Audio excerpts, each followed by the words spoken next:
Welcome to the very first big, hairy debate live from Aotearoa, Dunedin. My name is Chewie, I'm part of the Big Hairy Network. Tonight we're going to be discussing the state of the New Zealand health system. It's a big topic. We don't know if we're going to cover all of it, but we're going to give it a go.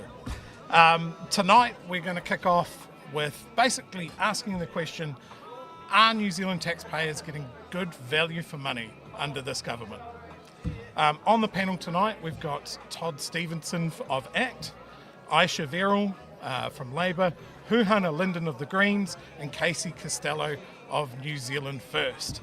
There is somebody missing. We'll cover that a little bit later on. What you're looking at right now, is Chewie's Corner.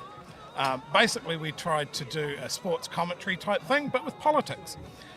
So on the panel tonight, I'm joined by Malcolm Mulholland from Patient Voice Aotearoa and Chris Roberts from the New Zealand Private Surgical Hospitals Association. That's a mouthful. So I guess we need to solve this question before we give the politicians a chance.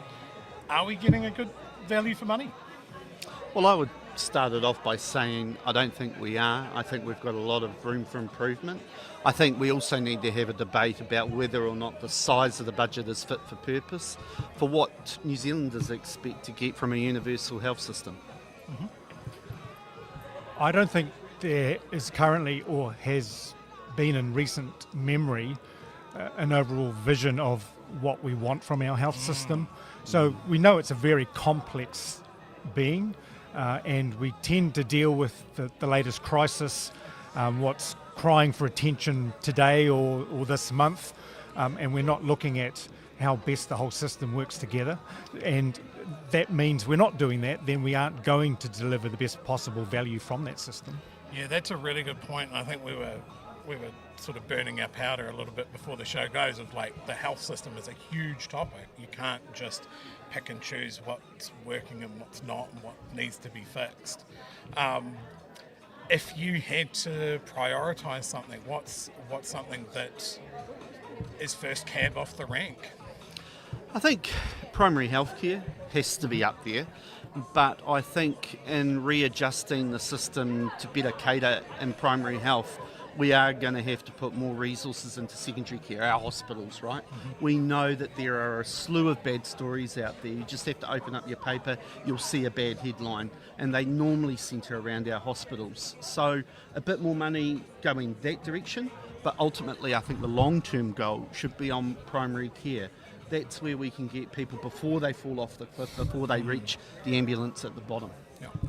You just stole my metaphor there. I was going to talk about the fence at the top of the cliff and the ambulance at the bottom. And yes, we need to put sufficient resource into the ambulance at the bottom. We need to stop people falling off, and so we need the fence at the top. And in the end, it comes down to we need healthier New Zealanders. Mm-hmm. If New Zealanders are healthier, then they're going to be less burden on the health system.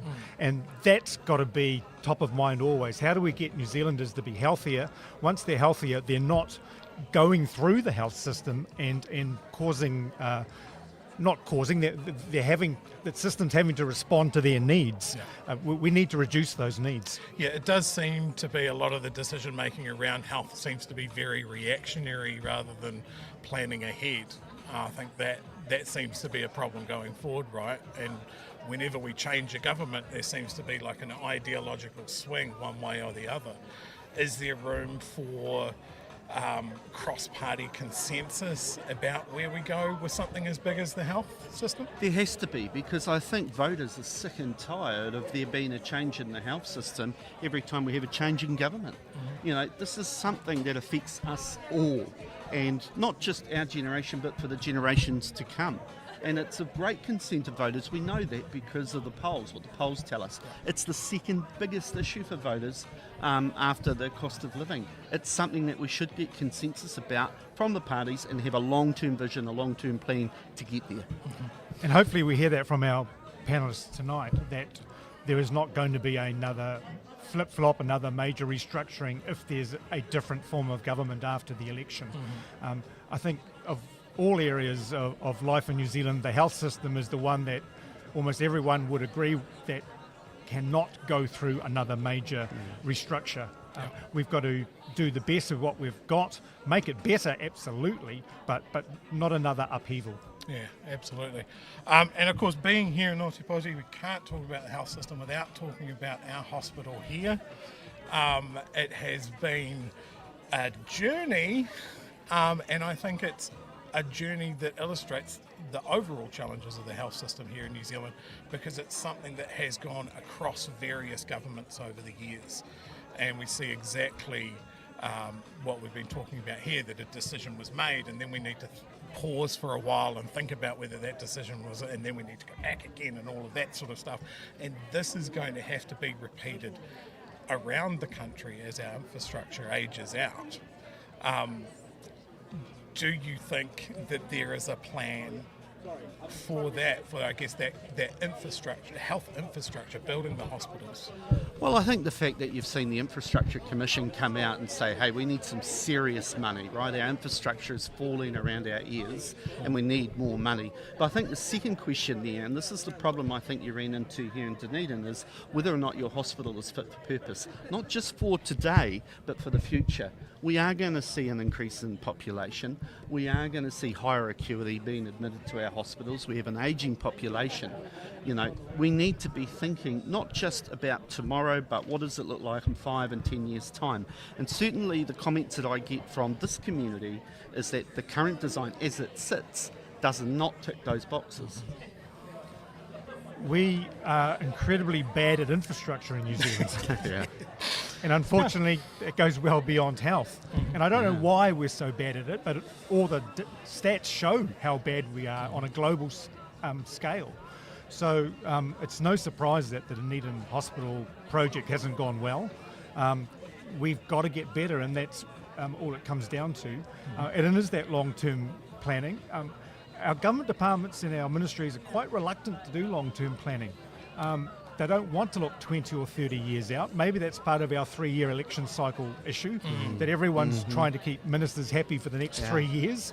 But if you're going to build something as significant as a new tertiary hospital in Dunedin, it has to be fit for purpose 30 years out. I totally agree with Malcolm, and I'm not sure that they've got that right with the current design. Yeah, I think, and someone will correct me in the chat if I'm wrong on this instantly, is that the new hospital build here has maybe a little bit less beds than the old one. And I think the thinking there is, well, we move people out of beds and back into their own home quicker than we did back in the 50s and 60s when we built the hospital. I don't know if that's true or not, but that seems to be an aim. Yeah, look, I mean, bed block is pretty common in hospitals. Doesn't matter where you go, whether you're talking about Dunedin, Christchurch, Palmerston, North, where I'm from. You know, hospitals do suffer from bed block, and that creates problems, especially within your ED departments. That's why you see practices such as ramping or wait times that could be, 10, 15, 20 hours in some cases. Everything has a flow-on effect, a domino effect. And again, that's something that we have to look at. Is it fit for purpose when we're building our hospitals? Yeah. We keep doing the same thing and it doesn't work. And I think that's one of the definitions of insanity. Insanity, yeah. And so we have a primary care system that's not working optimally. So people don't have GPs or can't get access to their GPs or can't afford them. So they're going to emergency departments. The emergency department, I mean, it's, as Malcolm says, there's a flow through. And so we can't fix the hospital issue if we don't fix primary care. Yeah. And there are other ways, of course, from a private hospital point of view, we think there's some underutilisation where the private hospitals can help take some of that load from the public. Not all of it. We're never going to replace public hospitals, but it's making the most efficient use of the available resources we have in New Zealand to try and make this whole system work better. Yeah. I'm glad you brought up the private hospitals, because I think that's the privatisation of healthcare in New Zealand is something that I think a lot of people are afraid of, and there's almost it's a secret going on, and maybe they're degrading our health service in New Zealand to set it up for privatisation. In your view, is that something that is realistic? Is it something that we need to be concerned about? I think there's 2 points to that. a huge part of our existing health system is private and always has been. The primary care, the community care, the diagnostics, aged care, all of this is largely provided by the private sector, not the government. And there's been private hospitals for over 100 years in New Zealand. And they do a specific task, the private surgical hospitals. They do planned care. So they're not there as an emergency department and don't ever want to be, as far as I'm aware, an emergency replacement. That emergency care should be provided in the public system. But they can provide very high quality planned care, and where that can take some of the load off the public system, and it's only some of the load, of the elective surgery waiting lists, 80% of that is still done in public hospitals. Only 20% of people having their elective surgeries are having them in a private facility. But we haven't had a debate anywhere, is that the right ratio?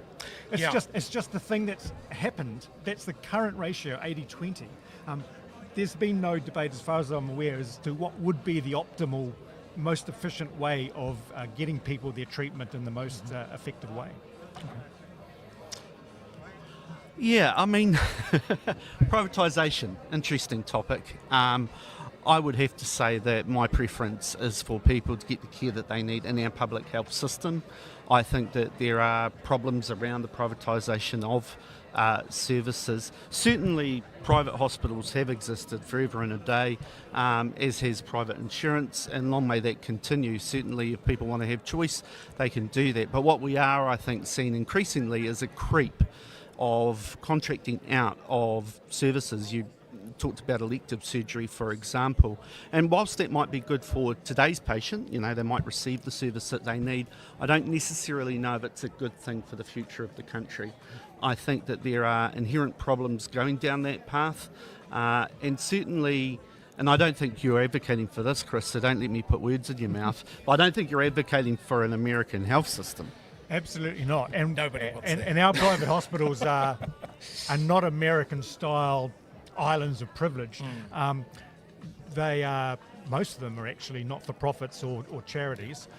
They are there to deliver for those insured patients, but also for ACC patients. I mean, the fact is, our ACC system, which has its issues, but on the whole is a fantastic thing that New Zealand has, could not work without private hospitals, because 90% of ACC-funded surgery happens in a private hospital. If private hospitals suddenly disappeared and those ACC operations were required to happen in the public sector, it just couldn't.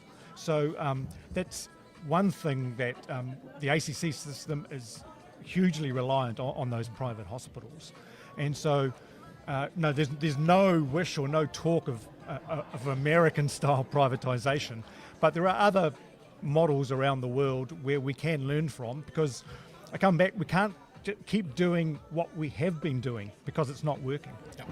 Well, I've got Bee in my ear right now that we are going to go to the main stage, the main event. Pat Britton holding some parliamentarians' feet to the fire.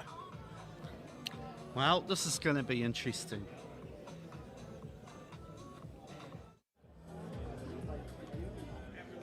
It's like that. Looking out to my thumbs up, people. We're in and we're rocking. Kia ora whanau. Welcome back to the first ever Big Hearing Debate put on by Big Hearing News, the network and the show. So excited to have you with us here in the room and also at home. A little bit of housekeeping for the people in the room, first of all.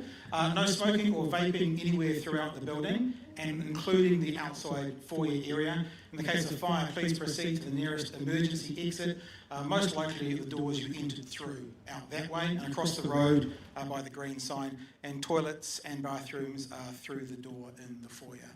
Everyone okay? You get here all right? Not too cold? Good to see you all in the room. I'm sure there's lots of you at home watching as well. This is a first for us, and we're really thankful for the politicians who have decided to come along and meet with us. If you are watching from home and you would like to participate in some real-time audience polling, then you can head to worm.bhn.nz.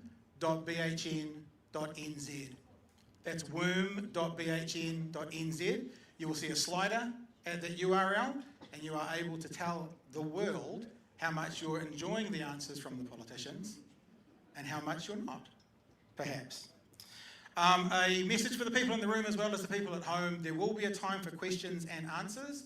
We're going to speak with the politicians in a debate type format to start off with, and then there'll be a halftime break, which I'm sure all of you will go and inspect the merchandise stand, I'm thinking. And then we have a short break and we come back and there's questions and answers from the audience in the second half. That includes the audience at home as well.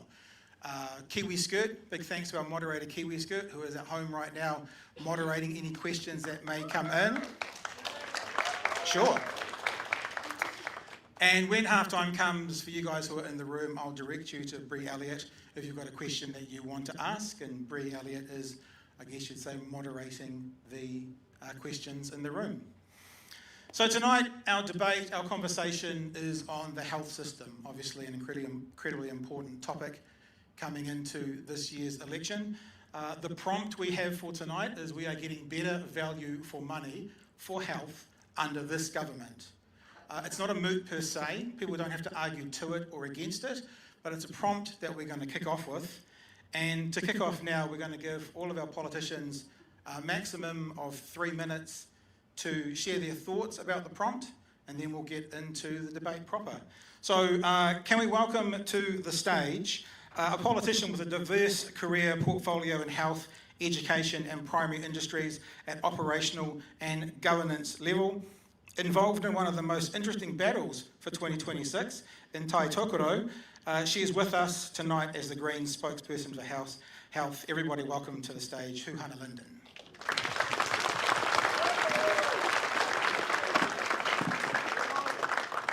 Thanks, I didn't realise I was first, but there you go. So, e te whānau. My name's Huhana Lyndon. I'm from Tai Tokoro. And what I can share with you is that we have a health system in crisis. There's no denying what's happening in the system right now. And as we saw a doctor in Christchurch threatening to put up a tent outside the ED department, or cockroaches and fleas in hospitals, and the long wait times that we have to access GP services, now is the time where we really need to reflect on what is the type of health system we want for Aotearoa, New Zealand.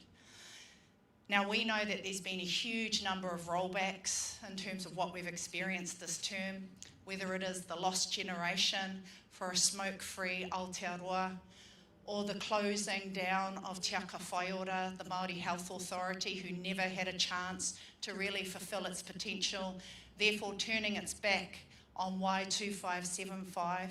These are things that we have seen in our health system, and it's not okay. The Green Party absolutely stands up for te tiriti o Waitangi. And we want to see a well-resourced public health system where all of us are taken care of. Whether we are based in rural New Zealand or urban centres, we should be able to access public health services that are timely and also provide equitable care, whether you're kaumātua, whether you're young people or children.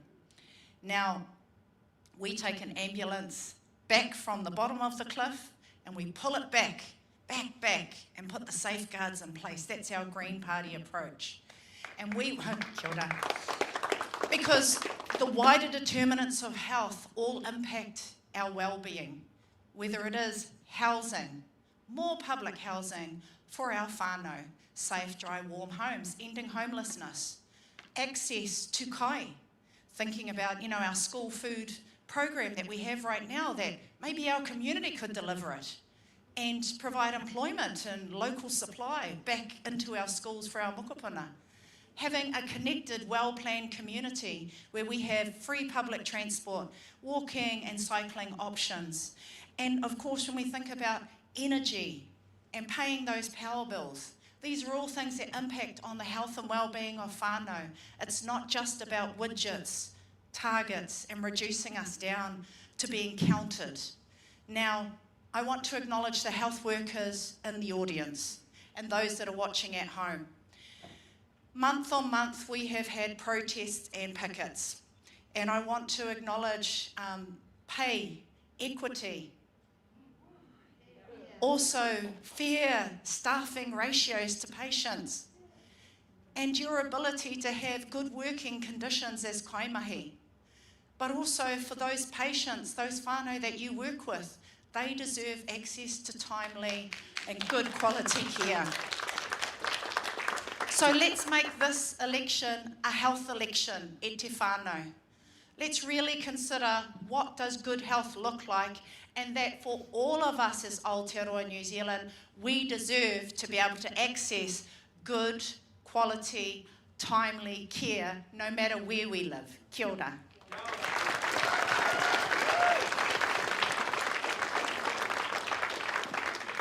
Our next speaker tonight, using the prompt, we are getting better value for money for health under this government, is a former Minister of Health, has expertise as an infectious diseases doctor who completed specialist training in Singapore and researched tuberculosis in Indonesia. She's on the stage tonight in her capacity as Labour's spokesperson for health. Welcome to the stage, the Honourable Ayesha Verrall.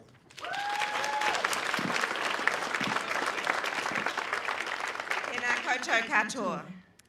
I want to tell you about a patient I cared for as a doctor at Wellington Hospital. Sione was a 45-year-old contractor and father of 5. His job was physical.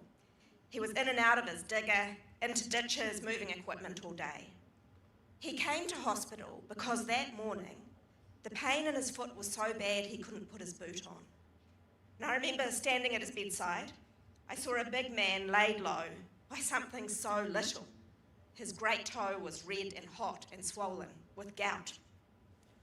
I wasn't the first doctor to tell Sione he had gout. His GP had told him if he didn't take his preventive medicine, he'd have these painful flare-ups. I could tell he was ashamed that he didn't get to his GP on time to get the script for his medicine. He felt he had let his family down and his crew on the job down as well. Sione's story matters because it captures so much of what is wrong with our health system. He ended up in a bed that costs $1,000 a night because he couldn't afford a GP visit or a script. The gout medicine, allopurinol, that costs Pharmac just $1 a month, but it costs a working man a consultation charge, a prescription charge, and half a day off work in order to get it. Every Kiwi should be able to go and see the GP or nurse practitioner when they need to. But some 650,000 New Zealanders can't afford it. They have to make a choice between paying for rising groceries, petrol and power bills, and then they put off seeing the doctor. And what happens? Their health gets worse. Our health system will never be able to live up to our reasonable expectations of or be good value for money if we don't fix the problems that stop people from getting healthcare in their community. Research shows every dollar spent in primary care saves $10 in the hospital.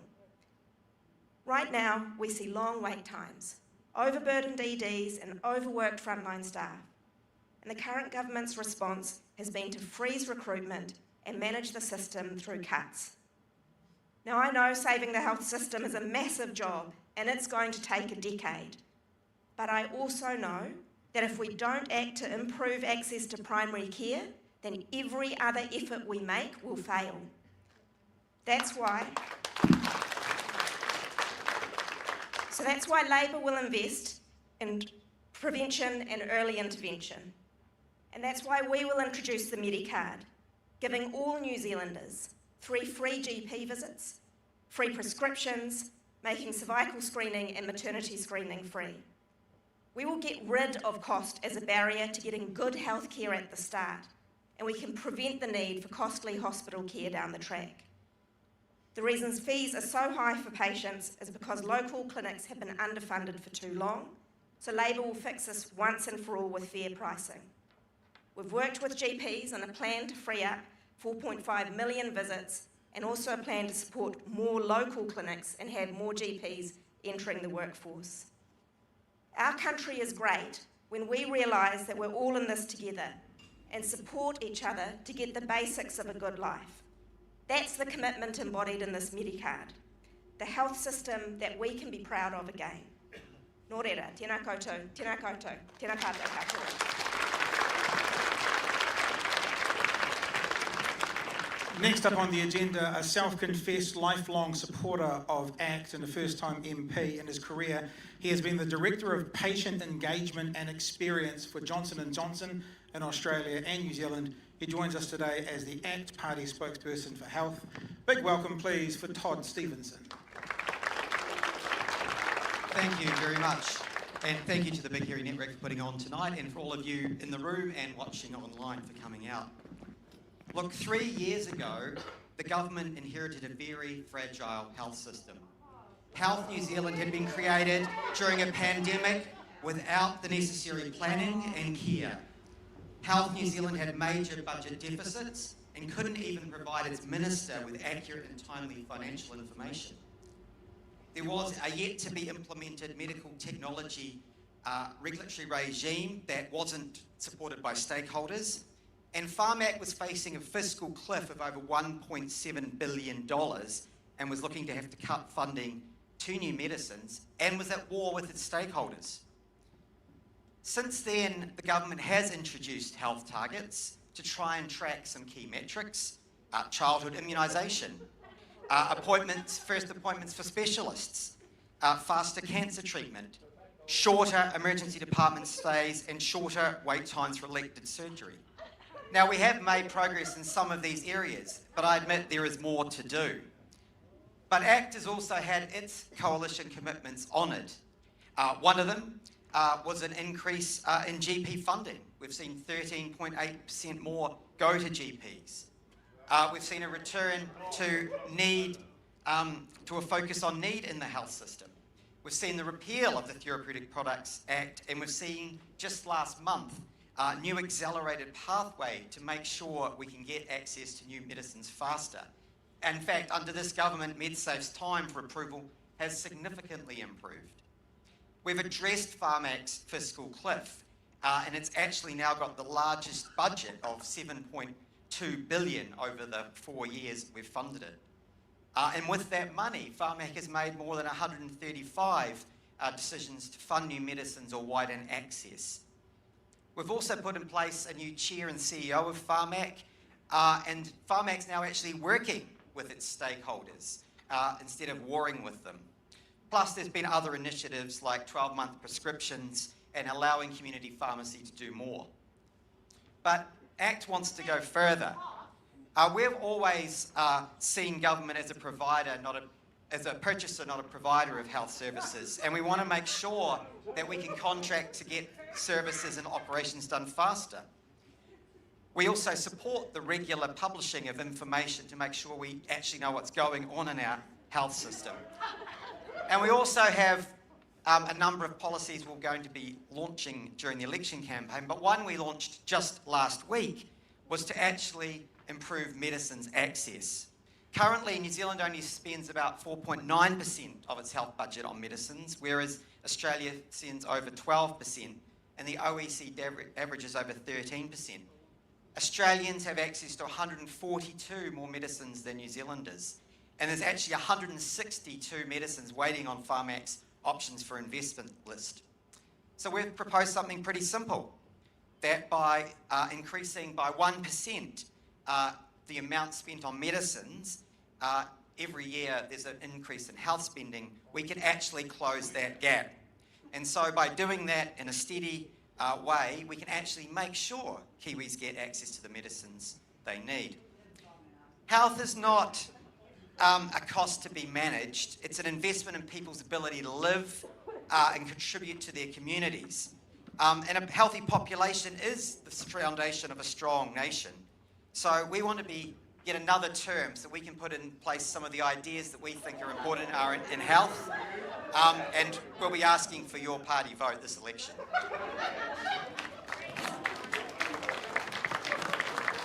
And I guess on some level that's why everyone's here, asking for your vote for the next term. And just a reminder that there's going to be a Q&A section. If you've got a burning question you really want to get at one of the politicians with, in the second half you'll have an opportunity to ask questions directly to them. Just being really clear, we're not going to have time if everyone wants to ask a question, but we'll get to as many of them as we can post the halftime break. Let's welcome to the stage now a former detective sergeant. former Vice President of the Police Association, spokesperson and founding trustee for Hobson's Pledge, a former board member of the Taxpayers Union, wears many hats in government, but we welcome her tonight as the Associate Minister of Health. It's the Honourable Casey Costello.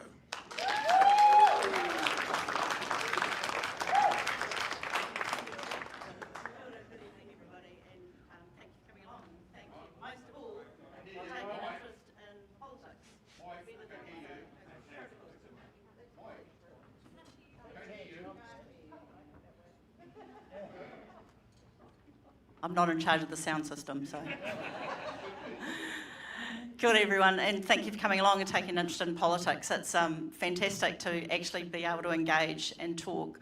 I had written notes and then I thought, actually, this is a really important topic, and all of us have talked tonight about wanting to improve the health system, and that is why a bipartisan approach to this is so critically important. I could stand here today and tell you all of the things that we will do and a promise, but fundamentally, we have to work on a journey together to achieve better outcomes and improve health. And that is why it's so important that we actually recognise every single dollar we spend in health, we take off you. We take off the taxpayer and we give it to the health system. And we have made enormous benefits and advances in the budget to the health system. And we have introduced targets and we have introduced measuring, because if you want to know whether we're getting value for money, you have to measure it.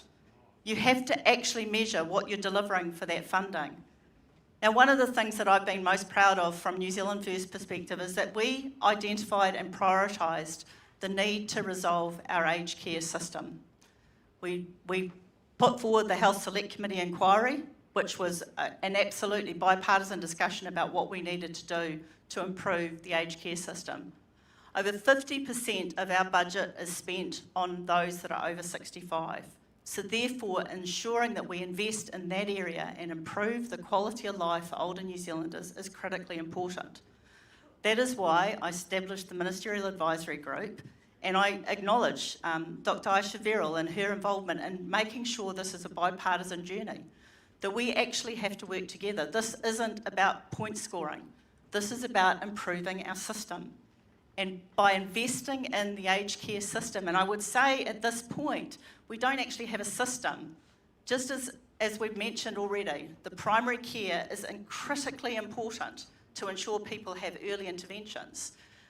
We have made it possible for our pharmacists to be prescribers. We've extended the amount of time a prescription to be given so that we can actually reduce the amount of time you're coming back and forth.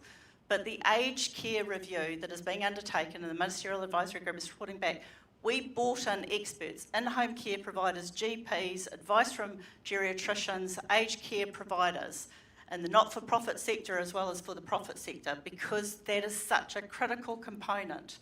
If we can get people, and Dr. Verrall has already talked about it, if we can get people living well, we keep them out of hospital, we keep them out of residential care, if we can support you to live at home longer, that is the continuum of care we need to deliver. And that is what I'm really proud of, the fact that New Zealand First is recognising that we actually have to work across the party lines to deliver a better solution. This isn't about asking everybody to make their political promise. You know, all of us up here came into politics to deliver a better outcome, and we need to. And I have said repeatedly, over and over again, we have concerns about our aged care system, absolutely. But the carers that work in that system are outstanding. What we have is a funding model problem. We need to fix the funding model because that is critically important. We need to recognise the skill and competency of that workforce, and we need to fix that funding model. And that is what the Ministerial Advisory Group is all about, is ensuring that we can work bipartisan to deliver a solution that is such a huge cost to the health system. Thank you.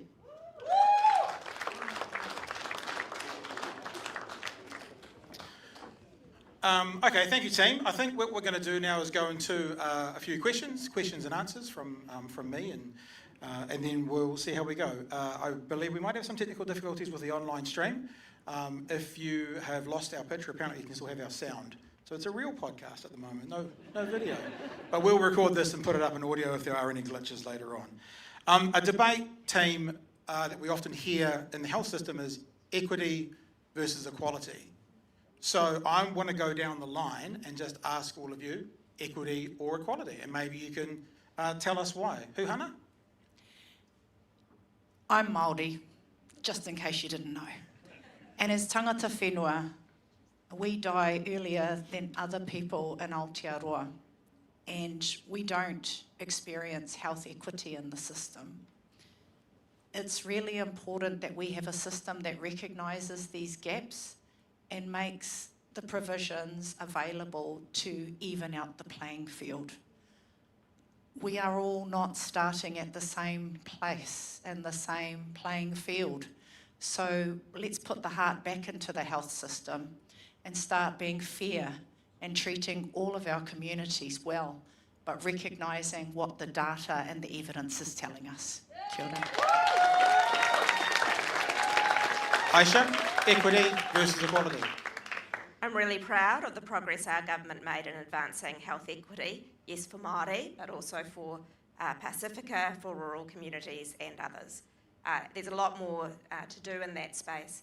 One of the things that I think is most compelling about questions of equity is even if you take babies, because I know there's a political theory out there that says that if you just give everyone the same opportunities, they'll all be able to do well. But even if you look at babies, they're born in some of them are born with disabilities from day one and need extra help and care to be able to enjoy a full life. Some of them are born into social situations, which makes their ability to realise their well-being quite challenging. So it's a job of the health system to correct that. Part of the most powerful thing we can do to pursue equity, well, I'm going to say two things. One is focus on prevention, because prevention stops those inequities from developing. Things like making sure we're smoke-free is one of the ways that we can have an equitable healthcare. And the second thing is getting away from this idea of cookie-cutter services, the one-size-fits-all service model, and allowing a diverse range of services in our community that meet the needs of different people. Equity versus equality. Well, we come in from a quality point of view. We're very clear in government. All the parties actually signed up to the public service cabinet circular, so we actually want to base our public services on need. And in the case of health, that's clinical need and making sure that the patients that actually need treatment get it. And yeah, that's where we kind of approach this from. Mm-hmm. Casey? I think we're saying the same thing, that we want to ensure the services get to those who are most in need. Mm-hmm. And having a clinical understanding of what the need is. I'm Ngāpui, Ngāti Wai, Ngāti Hau. I understand that there are different health needs coming from a genetic predisposition to diabetes. There is needs that need to be addressed, but they're need-based, and therefore we need to target. And we do have a range of services. I've travelled this country, meeting with Hauora Māori health providers, with independent providers, with naturopaths, with homeopaths, with a whole range of service providers. It is about delivering the service that is needed and therefore delivering an equity of outcome. So this is something that we talk about a lot on the podcast. I just read out some research here from Otago University.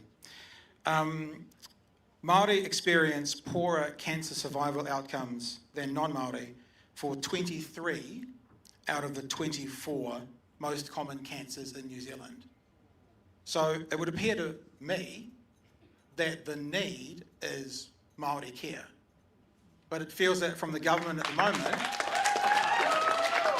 that you're saying it's based on need, but what happens when that need is Māori? And I guess you guys can speak to it. So have you got those same figures for the patients based on their locality? I've only got the research as to what. So there is other determinants of whether a patient gets the care they need. Location is a key one. Health literacy is another. Obviously, time to diagnosis. There's lots of other determinants about how a person will be treated within the health system. So, Casey, do you want to speak to it first of all? We'll move on.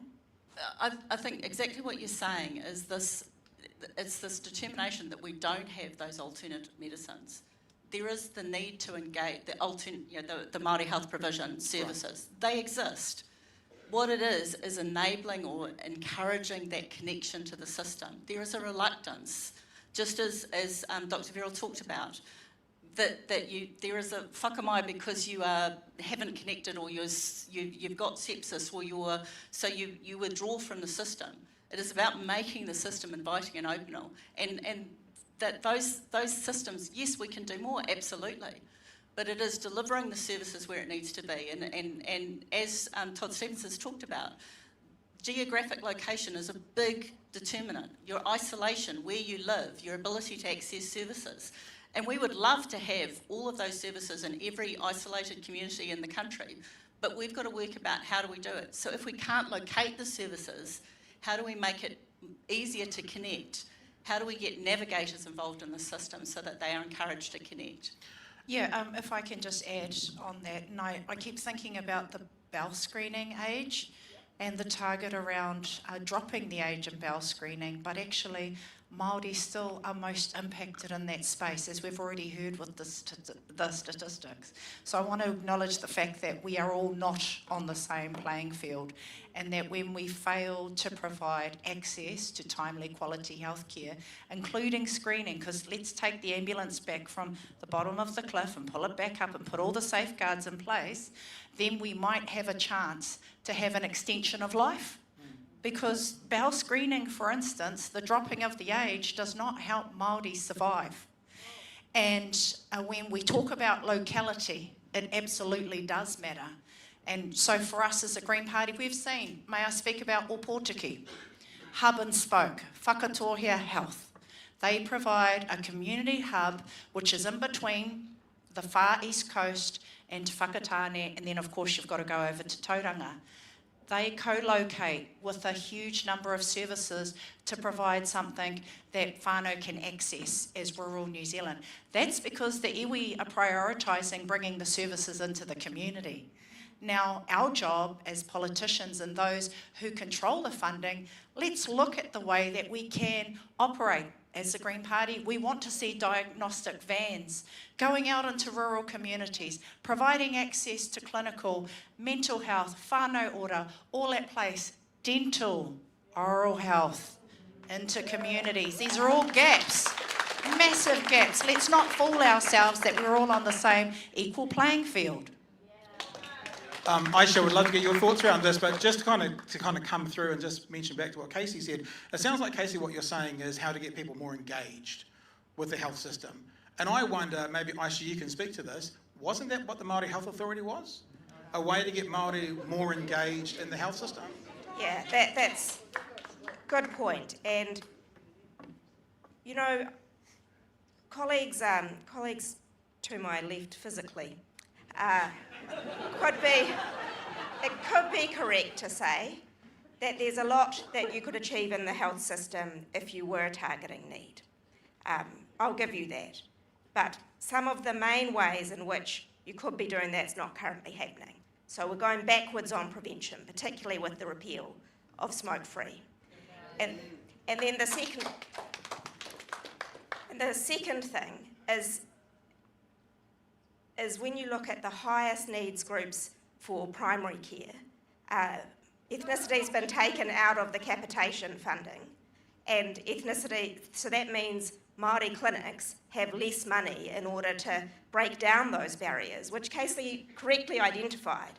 You know, reaching a hard-to-reach population costs extra money. You do have to do the sort of things that Huhana is talking about to go out into the community. So to come back to your point, yes, the Māori Health Authority was driving a lot of that innovation, you know, supporting the new models of care and the way of funding Māori health providers to do that. And it is one of the great shames that it's gone. Casey, it's only fair that I give you a chance to respond because I evoked your name. I think this is the part this assumption that we got rid of the Māori Health Authority, therefore we got rid of Māori Health Services. What we were doing was ensuring that, as I said at the beginning, every single dollar we spend in the health system is taken off taxpayers, and we are accountable for every single dollar that is spent. Adding money into a bureaucracy sounds great. It is absolutely sounds wonderful. But it's actually getting the services where it needs, just as Huhana's talked about, getting the services to the funding to the providers who are doing great work and ensuring that that is where the money is directed.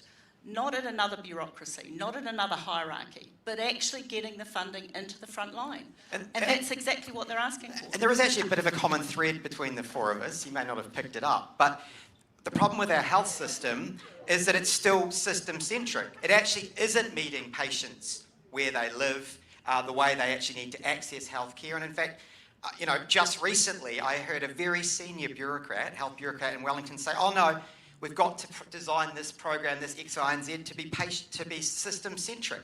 That's just old thinking. And so there is some things here we could probably agree on about actually making the system responsive to patients' needs, meeting them where they live, work, and actually having them treated the way that they actually need to interact with the system.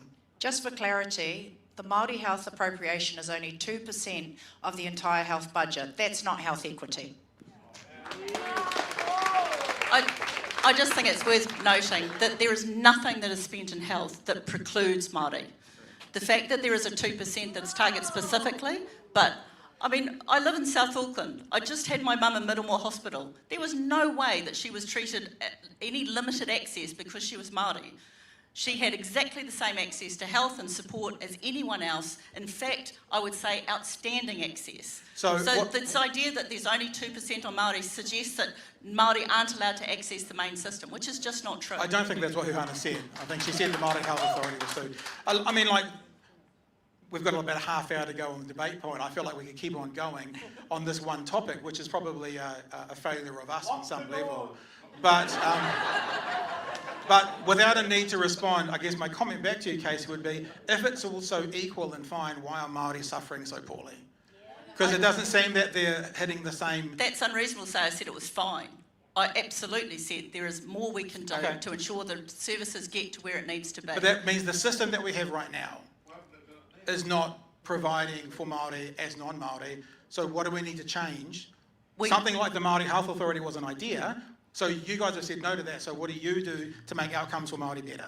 The Poriki model that Huhana was talking about is exactly the point, is ensuring the funding gets to those providers who are doing those innovative solutions.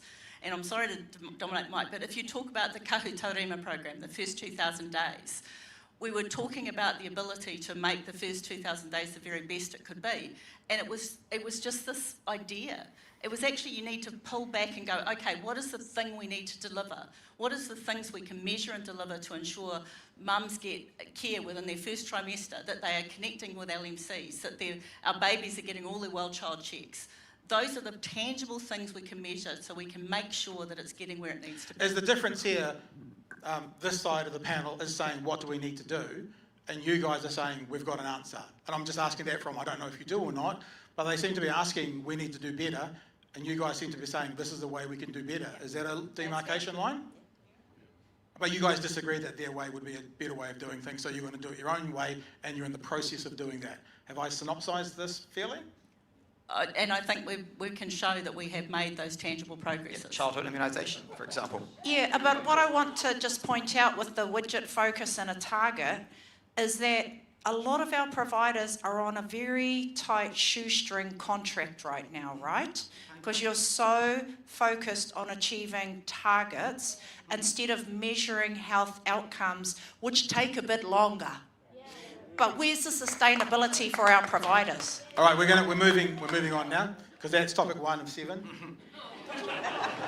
I want to reference a story that was in stuff.co.nz yesterday. The headline of the story was, "Top surgeon quit New Zealand for Australia after twice falling asleep at the wheel." The opening paragraph says, "Senior paediatrician surgeon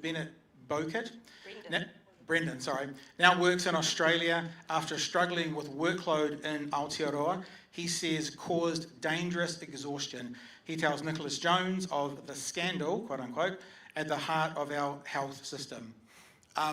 We'll start with this end, Huhana, and go down. What are you going to do to attract the vast numbers of New Zealand health professionals that have left our shores due to work conditions and pay? Well, I absolutely appreciate the story highlighting the stress on our doctors. But let's not forget the rest of the health workforce that is under huge strain.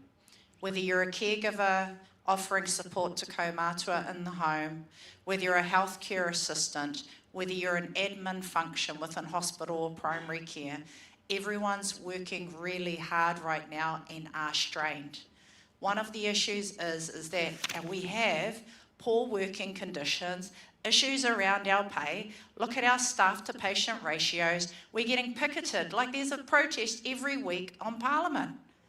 Our kaimahi hauora need to be appreciated, and we need to be fueling the system with more trainees.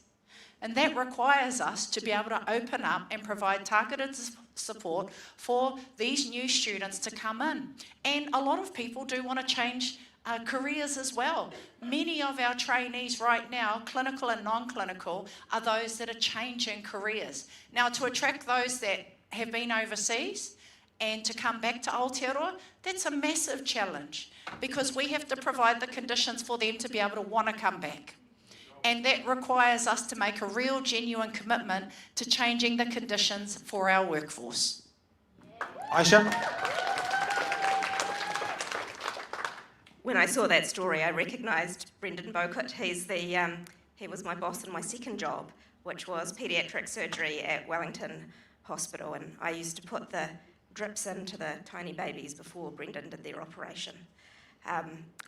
Yeah, a lot of colleagues are working incredibly hard, and the stress of keeping our system running and making sure high standards of care are met are falling on doctors, nurses, allied health professionals and other health workers.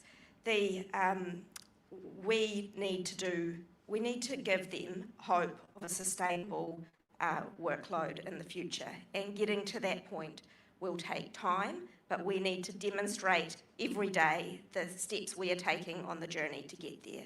We need to show that we are acting on workforce shortages. I'm pleased that we have, it appears, some level of bipartisan support about increasing the number of doctors. After we increased them by 50, the number of doctors being trained, this government's done the same, and both parties support the Waikato Medical School. I think that's good progress. But I am shocked by the situation for our nursing graduates. It is absolutely disgusting that people who train in nursing in this country cannot get a job.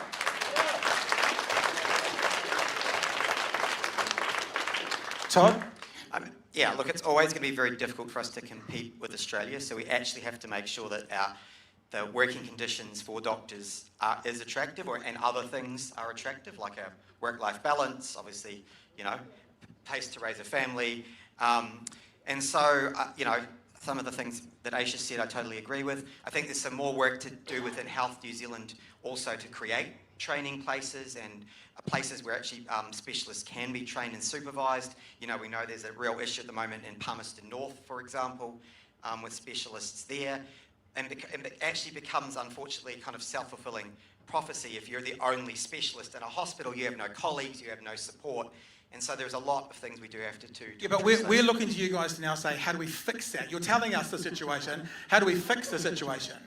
Yeah, well, we have to create, we obviously are going to train more doctors locally. We have to make it attractive for overseas trained doctors to come to New Zealand, make sure that process is as smooth as possible. Again, we've tried to iron out some of the kinks around their accreditation, etc. And then over time, as Ayesha says, improve the conditions under which they're working. Do we have a time frame that we're all agreed to? Like cross-party agreement, a time frame to fix this issue? Or is this just there will be a time frame, we don't know what it is, we need to fix it? Casey, I'm coming to you as well. Go to Casey first, because she hasn't spoken to the original question of how do we attract those people back, but I wouldn't mind knowing if there is cross-party agreement to what this time frame is. I mean, the time frame, New Zealand First had a coalition agreement to ensure that we sped up and streamline the process for recognising overseas qualifications, ensuring that we are training more, which is what we've all agreed to. And this is where I say we have much more common ground than politics would have you believe. There is a lot of common ground. The quick fix solution, and the one that I'm most invested in, is the management of our aged care services. And this is when, if you look at, Whangarei Hospital, for example, they have a geriatrician meeting you at ED to ensure that we aren't hospitalising people that don't need to be hospitalised.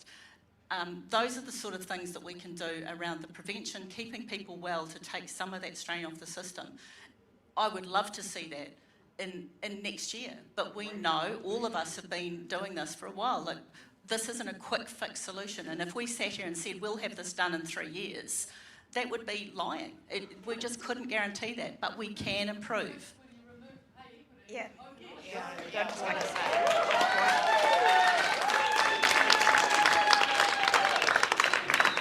Ayesha, do you want to last answer on this topic? Yeah, I mean, firstly, totally agree that a secret repeal dumped on Parliament with no notice and no consultation is not an indication of bipartisanship. And we should be bipartisan, because investing in our health workforce, these are people's lives, you know, and an investment in the health workforce is a generational investment, just like building a big hospital. We hope people will stay in our health system for 20, 30, 40 years. So we should have bipartisan agreement. But it's impossible. It is impossible when we can't even get basic pieces of information out of the government. This government will do anything it can to avoid telling the truth about what is happening with nurses in this country. I asked repeated questions in Parliament about nursing vacancies, and the Minister does everything but answer the question. I hear from every nurse that I talk to in a public hospital that they cannot get their vacancies filled. That what used to take a week or two to when someone would retire or go on, when someone would retire or move to another job to replace that person, even though their job was funded, now takes months. The government claims that they've employed more nurses. Well, they did that in 2024, and then they sacked the Health New Zealand board for actually filling gaps in the hospitals, and in their words, spending too much money, but was actually spending what they need. And now, for 2 years, the number of nurses has totally flatlined nationally. So how on earth can we really get bipartisan agreement where the government won't tell the truth about what's happening with nursing? Yeah, I just wanted to add on to that, and remembering that we have that critical shortage of clinical staff. But when we look at our nurse trainees and those who are studying right now, we don't have paid placements. They're really doing it tough. And we want to encourage these kaimahi, these students, to come into the health workforce. We need to be investing in them with paid placements to enable them to get ready for the workforce. Casey, you said there's maybe more that you guys agree on than not. So let's talk about Dunedin Hospital, because that seems to be an area that both, and unfortunately we extended an offer to National to be here. You can see they sent a representative over there in the corner. But so I am speaking to the National Party, but you guys have made decisions in government with them. Because 2017, Labor promised us a hospital. 2022, Labor pulled back on the hospital. Specifically design cuts to beds, operating theatres, MRI units to manage. At the same time, Prime Minister, National, who was not here, promised a full rebuild to go back to what Labor had promised. They get elected, National goes, yeah, we're going to cut it back as well. So for most people here in Dunedin, no matter where we sit politically, we're going, how the hell can we trust any of you guys with what you're saying now and our hospital? Because both the major parties have said, we'll give you the gold standard, and both the major parties seem to have cut back on some things. Ayesha, you're the only one in those two parties. You left the part out of that story where I came to Dunedin and put the beds back in the hospital that were cut in 2023 when I was Minister, after those cuts were made in 2022. I care a lot about this hospital. My family members are looked after by this hospital. It's also, the old hospital is the hospital I trained at. And you deserve a good, high-quality hospital that has all the tertiary functions here in Dunedin. So your question is about trust, and we're very clear on what our commitment is to the full rebuild of Dunedin Hospital. You've also had 18 months, 2 years of interruption. That's not good enough. It's not going to get any better if we So when we're elected, we're quite clear that we're not going to pause, cut, reconsider projects, have all this job uncertainty, have our construction workers leave the country. We're going to finish the build so that it opens on time, hopefully ahead of time, and make sure that we fulfil our promise that was previously made to the full rebuild. And obviously, Todd, happy to come to you. You're not responsible for the Prime Minister's promises during election season, No, but you have been in government where the decisions to cut back have been made. Yeah, well, the point I'd actually make is that we just have not invested in our health infrastructure overall. Until last year, we actually didn't even have a plan for all of our physical health infrastructure for Health New Zealand. That's right, just didn't exist. And so, the point I would make is it's been entirely a badly managed project, Dunedin Hospital. And again, you can blame both parties, major parties, for that.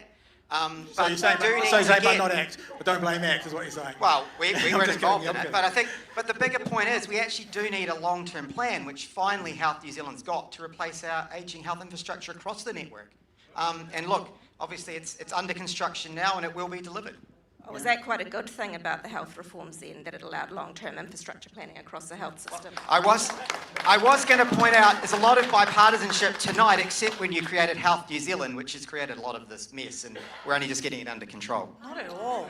Casey, you're the Associate Minister for Health, so I guess you're wearing tonight sort of the biggest hat.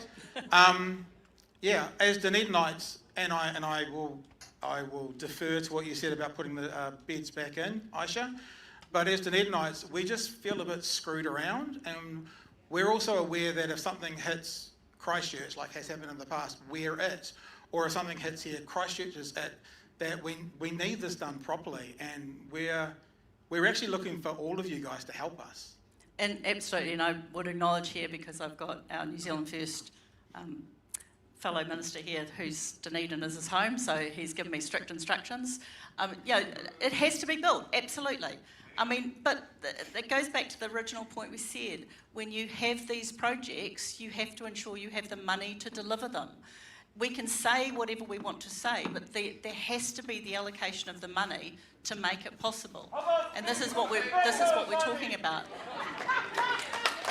So I've got some ideas here, because I wondered if money would come up tonight. Helicopters 2.6 billion, landlords 2.9 billion, tobacco 300 million, personal tax cuts 15 billion. That's $20 billion that the government has made decisions to spend. Absolutely. Yeah. So in other words, the money is there. You've just chosen to allocate it elsewhere. Fair point? No, absolutely not. Okay. No. Casey, tell us why. Because if I have $100 in my account and I put $90 somewhere, then I need 20 for something else. I'm like, there's no money, and it doesn't matter if I spend it elsewhere. All I want to do is put it to bed, because it's been repeated over and over again. The 300 million tax cut for tobacco, that was a contingent... Okay, that's out of 20 billion. Let's not split hairs. No, but, we'll call it 19.7 billion. Just call it. It is contingent liability for not collecting excise because people stop smoking. It's not money we have and we're giving away. It was a contingent liability. Okay, that's not correct. Let me do the list again then. I'll do the list again just to honour what you've said. Helicopters 2.6 billion, landlords 2.9 billion, personal tax cuts 15 billion. You're still plus $20 billion of 300 million for the heated tobacco tax cut, lost revenue, is still on the list. That is a choice I really government. don't want to get caught up in 300 million out of 20 billion though. This is why our numbers don't add up. If we're saying that the heated tobacco, I have put up excise on cigarettes every year since I have been in government. 5.6% in the first year, 2.5% and 3% in the years after. Excise tax on tobacco has continued to go up. So that's not my question though. I could say let's forget everything other than personal tax cuts. Let's just stay there. We don't have to debate tobacco. I can still say $15 billion less revenue is a choice, not enough to build a hospital. So why don't we just stay with the personal tax cuts? Yeah, our party's campaigned on some of those things. Some of them are ours, some of them national, some of New Zealand First. We're delivering on what we campaigned on. Of the things that you just read out. We think there is still plenty of Can money I ask in a the question? budget Sorry to that could interrupt, still be allocated to health. but sorry to interrupt, and I don't really want to get into a kind of toing and froing like this, but there's also quite a bit in there you didn't campaign on. For example, Smoke-Free 2025. That's a pretty big health issue that was never campaigned on and then sprung on us. Was that fair? That was a surprise. Absolutely was campaigned on. It was in our coalition agreement commitment. It was in our coalition agreement. You told the public you were going to cancel Smoke-Free 2025. We told the public that we were going to repeal the legislation and ensure that we did a reduce. If you're wanting to talk about equity of outcome, the greatest impact to reducing Māori and Pacifica smoking rates has been vaping. That is the conversation nobody will have. A proliferation of vape stores across some of our most deprived communities in New And Zealand. who brought in the controls to ensure that there was compliance and enforcement? Who made sure that the How many displays were enforcement done? officers do we Who have? actually put the steps in place to put vaping under control? But there is no denying that from 2018 to 2024, the biggest reduction in smoking since Smoke-Free 2025 came in was through the use of vapes. It was an effective quit smoking tool. I don't. Again, we've gone on a tangent, and I just want to. I want to no, because I was talking about finances and making choices, not about smoking and the decisions made. So let me ask you this question: if we don't have enough money for example, a fully kitted out Dunedin hospital, or for other things, let's not get bogged up in that. Do you guys want to have a guess how much 1 kilometre of the Northern Expressway costs? 1 kilometre. Anyone? Shall I tell you? 140 million. 1 kilometre. $3.6 billion on 26 kilometres. 140 billion per kilometre. Is that right? I'm questioning myself now. Million. 140 million per kilometre. There's choices that government makes. They might be hard choices. They might be promised choices, but they're still choices. I mean, everyone's got their own budget. Everyone makes choices about their own income. You guys have made choices and then say, look, we can't afford it, but you could afford that, and you could afford that, and you could afford that. We're very clear in ACT that we think the government is collecting too much revenue, like over 40% of what people basically are taxed in New Zealand with, if you take in central and local government. At least I'll give, the Labour Party, they've been very upfront. They're going to introduce a new tax to pay for one of their health policies. We don't agree with it. We don't agree that we think a tax on capital is actually going to be destructive. Yeah. I gotta actually say, Todd, it's refreshing. It is refreshing because you're like, this is who we are, and it's like, you can't really argue. This is who they are. I've got one last question before we go to half time. We'll leave the 9 other questions I had, but do you guys want to close off on anything that we've just talked about there before I ask you the last question? Just to be clear, Labor's policy is for a targeted capital gains tax that is Starts targeted. It is targeted on property, but not the family home, not businesses, not shares, not farms, and it will be ring-fenced for our health system. So, yep, that is a choice that we have made that would like to incentivise investment in the productive economy, not housing speculation, and make sure we can have better health care. And so as the Green Party, we've launched our manifesto and we're really clear, tax the super rich. It's a political choice. Definitely make sure all the capital leaves New Zealand. We're approaching our first break, unless you guys want to go for another 3 or 4 hours, because we could do that as well. No? Okay. This is a different question for people who are watching at home and aren't aware. We're having this conversation in a church. And I was raised Catholic, and my mum and dad taught me about looking after the widows and orphans and taking care of the less vulnerable, or the more vulnerable, I should say. I think a lot of people would think that church culture should be, and I'm emphasising should be, a space where the most vulnerable are looked after. So I want to know, kind of as a nod tip to the space that's rented us out, 60 seconds each, why is your party the party that's best suited to look after the most vulnerable? I want to acknowledge Kingi Tawhiao, who prioritised Te Pani me te Rawakore. as a Te Tiriti party, the Green Party absolutely recognises that there is enough for all of us to live thriving lives in Aotearoa. It's all a political choice where the dollar is being spent. So it is up to us to vote for parties that prioritise all of us in this year's general election. Ayesha? As New Zealanders, we can be so proud of what we can achieve together when we look out for one another, when we believe and act to look out for everyone, whether they're rich or poor. It shouldn't be the case that in my day-to-day, I've walked past a homeless person on the street in Wellington when I went door knocking, and the healthcare that those people, the health situation that people living on our streets sleeping rough right now is absolutely terrible. It's heartbreaking. What can we do? Well, we can recognise that we're all the same, that we all deserve access to universal healthcare. Under Labour, all you'll need to get healthcare is your Medicard, not your credit card. So, Todd, why is ACT the best party to look after the most vulnerable in New Zealand? Because we know getting a good education is one of the ways that can actually help the most vulnerable. And so in government, we make no apology for actually focusing on child attendance and introducing charter schools which can actually deliver an educational experience for people who actually need to be taught differently. And so that's one way we've actually done something tangible. And Casey? Because there's one party that has drawn a line in the sand and said we will not allow the age of superannuation entitlement to increase.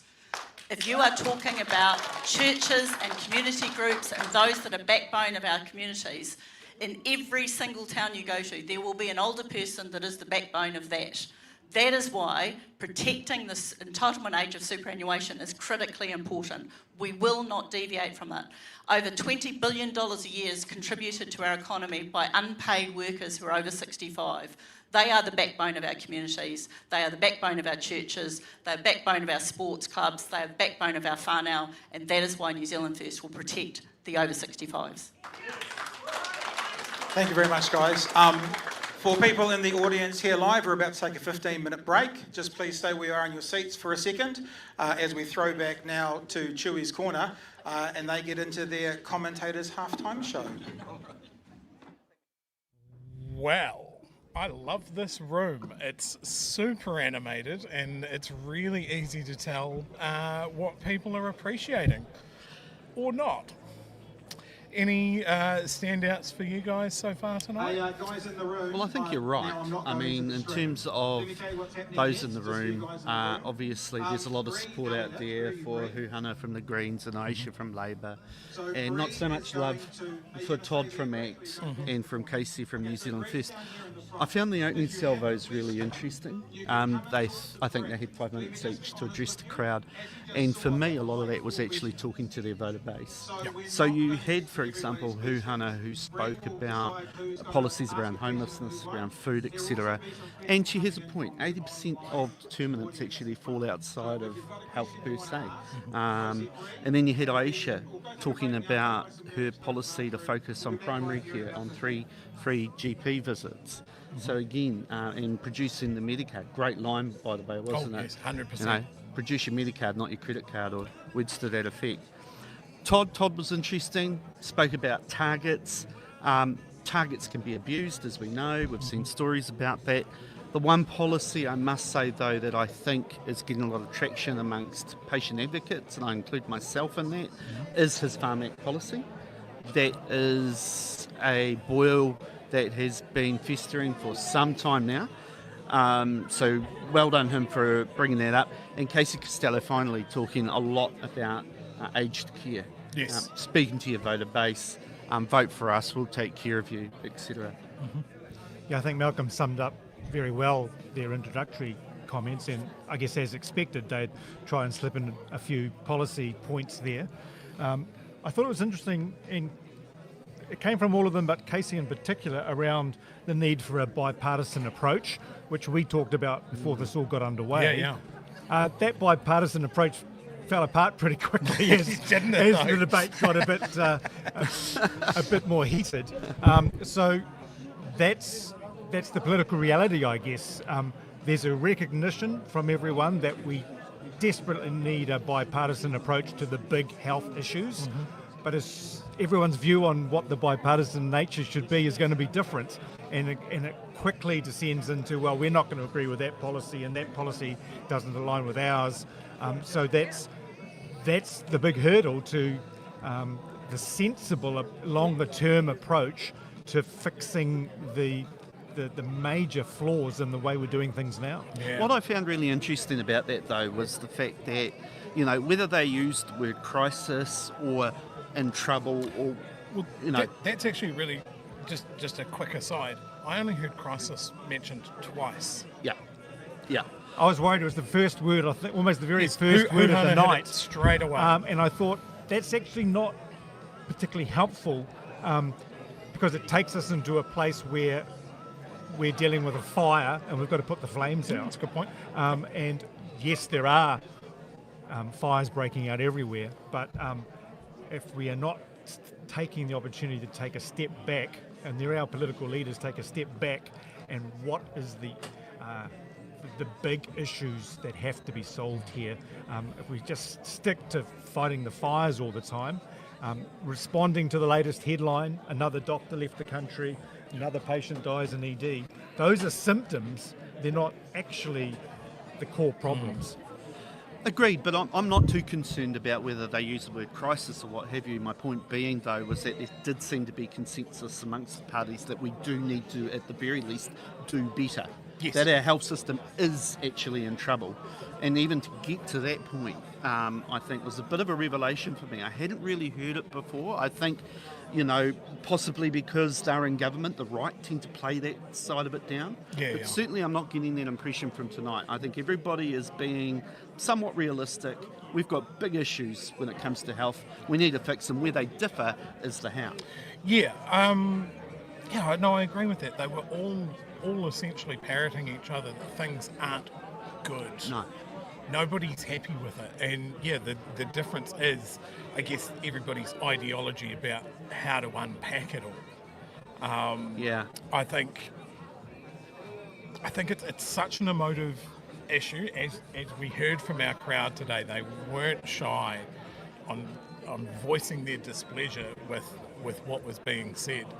I thought the equity of access issue was an interesting one where there was clearly a different philosophical viewpoint. Yes, it was geographic, not ethnic, racial or ethnic and that sort of thing.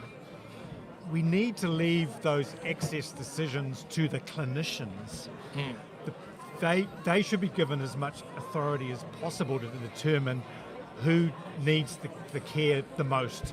If we have politicians trying to determine that, we're just going to have those debates about whether you can target Māori and target Pacifica, or you target the postcode lottery that we definitely have in New Zealand and needs to be fixed. But if we can give as much power as possible to the clinicians to decide what patients need, what care and what priority, the more we have this political debate in that equity area, we're just going nowhere on that issue. I mean, the thing that springs to mind there as far as our panellists go, we have a doctor up there, someone who's worked in healthcare, in comparison to the other three that perhaps haven't, or in Casey Costello's case has been a tobacco lobbyist. Is that something that we should be concerned about, that these people are disconnected from the actual coal face? They are at the end of the day, they're the politicians setting policy. I think one thing that I took from some of the conversation there about, and I think it was something that Todd brought up, where he talked about system-centric, not patient-centric. And we have to acknowledge that Health New Zealand is a huge beast. It employs 100,000 people. It is very hard to change that system. It's quite resistant to change. I'm quite well aware of things that the current minister has wanted Health New Zealand to do that it hasn't done. because the system doesn't The allow it to momentum, happen. Yeah, or inertia in a big organisation like that. And so sometimes we probably think the politicians have more power to make change than they actually have. So it's a cultural thing, and we have to move to a patient-centric. I think there was a degree of agreement up there about getting closer to community, letting the community have a voice, having the community determine how the care should be delivered. A couple of examples given of where that's working. There is some level of political agreement on that, but how to deliver it and how to label it is where the disagreements That's the are. nut, isn't it? But the point of contention is, if you are engaging with a Māori community, there seems to be this, I don't know, ignorance, whatever you want to label it, that community should not exist or should not be titled Māori. It seems to be a bit of a dirty word, especially on the right. And to some extent, I don't know if you do it by clinical need or if you do it by ethnicity, but ultimately you're going to get the same result. I mean, we heard Pat talk about Māori dominating 23 of the most serious 24 cancers. Shorter lifespan. I Evidence really doesn't worry about lie. that stuff as well. Is for some segments, it's almost like it's a genetic surety. So it's just the way things are. And that somehow trying to put that right is taking away from something else. But here's the thing that I can't quite get my head around, right? We know that breast cancer can affect both men and women. Predominantly it is women. Yep. We screen women, we don't screen men. Surely the same argument applies to some of our Māori whānau out there, our Māori communities that we're talking about. It also, to me, if you are concerned about the economics and not wasting money, surely you're better off targeting resources where you know you're going to be effective. Mm-hmm. To say carte blanche, well, we're going to introduce bell screening to everybody over a particular age, knowing that if we lowered it, we would get more hits because we're going to open it up for Māori. You know, surely that economically even, apart from morally, is the right way to go. Yeah, no, 100%. I want to address the elephant in the room. Casey seemed very sensitive to the issue of tobacco. She jumped on that aspect of Pat's question right away and with much vigour. Do you think that was a mistake on her behalf? Yeah, she's clearly sensitive, if that's the right word. I'm not sure. Maybe you're underplaying it there, Chewie, but boy, yeah, she didn't like it, did she? No. And obviously there's been scrutiny in the past about what has happened. There have been questions asked about their connection or not to Philip Morris. I think the way in which it was couched, the context in which it was spoken about, I mean, Pat was very adamant. This is actually about priorities, and he's absolutely right. Should we be spending more money on defence? Should we be giving tax breaks to tobacco companies when we are clearly needing more money to be directed in the health area, because that's the one crying out for it? Well, the smoke-free legislation will be interesting to see if it comes back as a factor in this election campaign, because that was world-leading legislation. And across multiple governments. And it was getting attention around the world. And then we suddenly dropped it. And there's never been a good explanation as to why it was taken away. So I think that is going to be an irritant for those who were involved in taking it away with the electorate, because you just can't really get a good explanation of why it had to go. Yeah. It was bringing enormous benefits, health benefits, lifestyle benefits for New Zealanders. So I can understand why Casey is quite defensive about it. Well, I mean, I might be putting words in her mouth here, but it seems like the defence was we don't have as many people smoking now because they're vaping instead, which seems like moving a goalpost more than anything. And I think certainly when I was sitting in the crowd, the people around me were going, there's vape shops on every corner now. And you're right.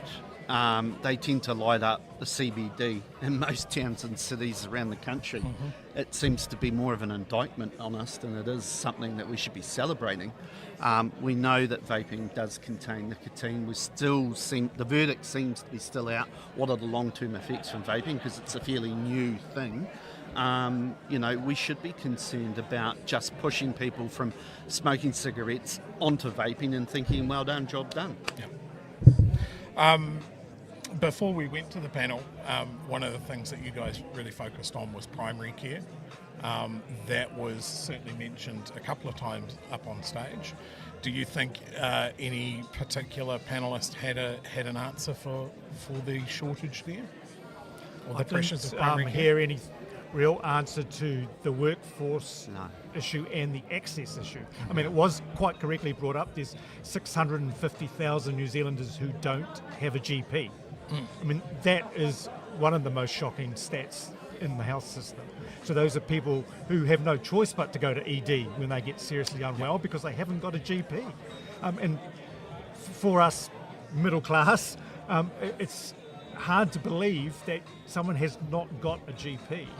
But that's a huge barrier to having a healthy outcome for that person. It's a massive issue here in Dunedin, especially in the north part of Dunedin where all the students are. There's student health, but most of the GPs aren't taking new patients. They don't have room on their rolls. So, you try a couple of places and then, I guess I don't have a doctor. And training an extra 50 doctors a year is not going to solve that. It's not, especially when the numbers are so high, right, when it comes to the shortage of doctors. I think from memory there might be some, is it 1,800, I think, from memory. I could stand corrected on that. And I think there's just over 2,000 nurses. Now, that's the one issue that seemed to get them really hot under the collar, right? And Ayesha's talking about transparency, or the left were anyway. Give us what the numbers are. Tell us what the shortages are. Is there a hiring freeze in play? Look, all the nurses, all the clinical staff that I've spoken to in the hospitals all say yes. It takes forever and a day to get a new employee through the door if we're lucky enough to be able to secure one. I know that there was research done by Bill Rosenberg and Jackie Cummings. They released a report just recently for Kaitiaki Hauora. They showed that the Fs had improved by some 54 over 2 years for nurses. 54 nurses over two years is not going to cut the mustard. If you can leave a position vacant, you save money, and so the bean counters at that hospital or that district or region know that, and so you benefit from keeping those vacancies as vacancies for as long as possible before you fill them. And so you've got the clinical need to have those nurses, and they're approved positions, and you want them in the hospital to make it work better. But when you're looking at the accounts and trying to keep Health New Zealand somewhere near its budget, every time there's a vacancy and no one's working, that's a saving. Can we get the politicians What really worries me too about GPs, and I think the communities are starting to get up to play about this, is that we are talking about, for example, in the far north, draw a line from Kirikiri right across the country, go north. They're worried about that having no GPs, about it being the doctorless north rather than the winterless north. I mean, that's a huge area. They're worried about people who need to see a GP then going down to Whangarei. Whangarei's already, it's beyond a joke there in terms of people needing to see a GP. All it's going to do is create more issues the longer and longer that is allowed to continue for. I share an office in Wellington with the Rural Health Network, and they're effectively a recruiter. They just try to recruit overseas doctors to come in and work in rural practices in New Zealand. And I hear them on the phone in the office next to me, convincing someone from Canada or Germany why to come to New Zealand. And they're selling New Zealand almost as a tourism destination. They're not selling it on salary or you'll get access to the latest medical technology or anything else. They're selling us as New Zealand Inc., a fantastic place to come and live. And they're doing an incredible job, but it's one by one getting these doctors to come over here from around the world because we just simply don't have enough New Zealand trained doctors. Yeah, and that certainly sounds like Todd was mentioning more lifestyle over wages. Then that's how we're going to attract talent here to New Zealand, is because we've got lovely beaches and forests. It doesn't pay your mortgage though. we have to get real about wages and what we're offering our doctors here in New Zealand. We know we're not cutting the mustard. We know that we're a recruitment ground for Australia. Until we actually see some serious movement about trying to even get close to Australia, I think we're forever going to be in this problem of our doctors leaving. And it's not just doctors. My daughter-in-law trained as a paramedic here in New Zealand. Top of her class, could not get a job. She's now working in Australia as a paramedic. Fantastically skilled person, doing a great service in Australia. We lost her, we trained her, and she went overseas. We are going to go back to our panel now. Now this is the audience participation part of the evening, so we should have some tough questions from our in-house audience and also on our YouTube chat. So we'll go back to the stage. Well, welcome back. Hope everyone had a chance to go to the bathroom, even at home. And you guys all went and visited the merch store here. And at home, you went to bhn.nz/store. I don't know, something like that. Just a reminder, whānau at home, if you want to be a part of the real-time audience poll, BHN has developed the worm. It is official. BHN has worms. And you just need to go to worm.bhn.nz. There is a slider there for stuff you like and stuff you don't like. I'm sure it's stuff you like. And you can be a part of the live tracking of the audience polling as to what you're hearing right now. So the second half of this conversation, we've got 30-ish minutes or so. We're going to do questions from the audience. I might interject a few along the way, but primarily from you guys here in the room, but also if you're watching from at home, Kiwi Skirt has moderated some questions and sent them to Brie. And so we'll have both some live questions in the room and some questions from those of you who are watching online at home. So why don't we just give it to Brie. Brie, first question. Kia ora. Let's start with a question from online. This is from Goatee I7P8T. I have a question. How will the parties help those who have medical dietary needs, such as celiac disease, in this cost of living crisis? I physically can't eat because most cheap food, because it's got gluten in it. If it's a question for all, why don't we just start this time with Huhana and go through? Yeah, I think that's an issue around kai security generally, and the way that we can bring the cost of living and access to kai that is equitable across our community. So they shouldn't be missing out. We need to reduce the cost. Kia ora. Labor takes cost of living incredibly seriously. We'll have a number of policies that will give that person and others more money in their back pocket. That includes bringing down the cost of healthcare through 3 free GP visits, and someone with celiacs would need those visits. A cap on public transport costs, and also a solar energy program that'll help people bring down their energy costs. All meaning there's more money to spend on the things that you need. Yeah, I mean, basically to echo some of the comments here, it's obviously a cost of living issue. This government's been very focused, obviously, in keeping inflation under control and government spending under control to make sure inflation does stay under control, and we have done that. So, yeah, we'll continue to do that, and hopefully people like the questioner will see, continue to be able to access the kinds of foods that they need. I think that's the part where New Zealand First has campaigned on breaking up the supermarket duopoly, but also protecting our farmers. They are the ones that are putting the food on the plate and they're making the least profit. So this is the part that we need to resolve. Thanks very much, guys. Next question. One from in the house. Worm.bhn.nz if you want to participate in that live polling. Kia ora. My question is for Casey Costello.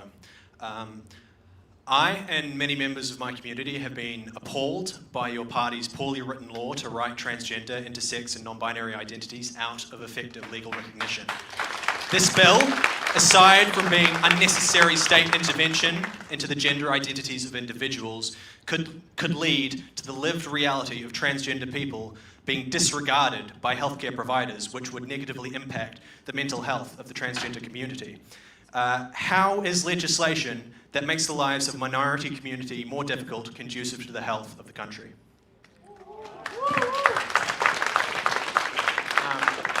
For Casey, that was specifically for Casey? Yes, Casey. this is for the entire panel. The wait time for government-assisted gender-affirming surgery is up in the decades, about 50 years. How will your party help transgender people access healthcare? And will you stand for doing more to inform doctors and nurses and general health care providers about the needs of transgender people? Thank you. So Casey, you had a direct question and then we can go to the panel. I think this is where we end up with this: two truths can coexist together. We have advocated for the protection of the rights of women. That is what we've done. This isn't about anti-anything. This is about ensuring that women, and we've had 2 pieces of legislation go through the House in this last week, recognising the specific needs of women and understanding why it's so important that they have protections in law because of the very nature of the issues that face women.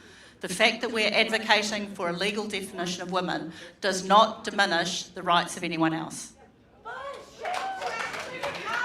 And a panel question now, and why don't we start with Ayesha, because last time we started with Huhana and go around. Yeah, could you just remind me of the question? We repeat the question. Oh, it's your party's gender affirming care. Yeah, thank you. Our health system needs to recognise the needs of all people, and people who are providing care, whether that's in a general practice clinic, an aged care home, or a hospital setting, they need to be able to provide it for all of our population, whether you're gay or straight, Māori or non-Māori, and including when you're transgender. So that's the expectation. The health system isn't just for some people. It doesn't exist as a platform for launching a culture war. It is there to take care of us all. Todd. I mean, I think about what the questioner asked really in the context of all kinds of surgeries. What are the wait times? Obviously, if I accept their premise, that's an extremely long time to be waiting for some kind of surgery. So I just think that's a symptom of the actual bottlenecks we've got across our entire hospital system in relation to surgery. We need to tackle all of it, not just specific types of surgeries. But you're including transgender care then, aren't you? Gender affirming care. You're saying gender affirming care should be shorter wait times. Well, if all surgery that's deemed necessary by a health practitioner so should yes, be... Yeah. So ACT is saying there should be shorter wait times for gender affirming care. I'm saying there should be shorter wait times for all surgeries. Which includes... If that's what their health team care. is advocating for them. Casey? I think what you've just asked us before, that everything's about choices, about where we're going to spend money. We have choices to make. And I think there is great need across the system. And when I'm dealing with someone who has waited, years, since 2019 was a call I had recently, about a cyst removal. Now, there is choices that have to be made. And we, as a government, have to make priorities around what is life-affirming care and what is a service that is needed by the individual, but we have to make some decisions in the health system. We are spending taxpayer dollars, and therefore there are tough decisions that have to be made. Sounds like an interesting podcast. We should go through all the political parties and go, what are your priorities? What will you fund, what won't you fund? It might be an interesting experiment. Yeah. One of the issues that we've just heard there is it's a prioritisation of some over others. And but that's the thing, is that our transgender community, our takatapui whānau, deserve the right to access fair, equitable care, whether it's a puberty blocker to the gender-affirming care that they require at time and at place. So absolutely the Green Party stands up. As per our manifesto, have a good look. We're right alongside our whānau. Kia ora. Brie. Awesome. We'll go back to another audience member question. Kia ora. The living wage is what's been calculated to be what people need to live decent lives rather than living on their bones if they're asked on the minimum wage. Yeah. So my question for all of you, and it's a yes or no question, is do you support all workers who work in the health and community health sectors being paid at least the living wage, currently $28.90 per hour? Do you support them being paid the living wage? Yes or no, please. Kia ora. Full panel, so I think it's Todd. Your turn to start. Well, I'm not going to give you a yes or no answer because I get to answer the question. So, look, what we're interested in is paying people what they're worth and what can be what can be afforded in the system, and so that's how we approach wages. The minimum wage actually makes more people unemployed than employed. So, Can I ask a clarifying question? Does ACT officially support the minimum wage, or would you like to get rid of it to pay people what they're worth?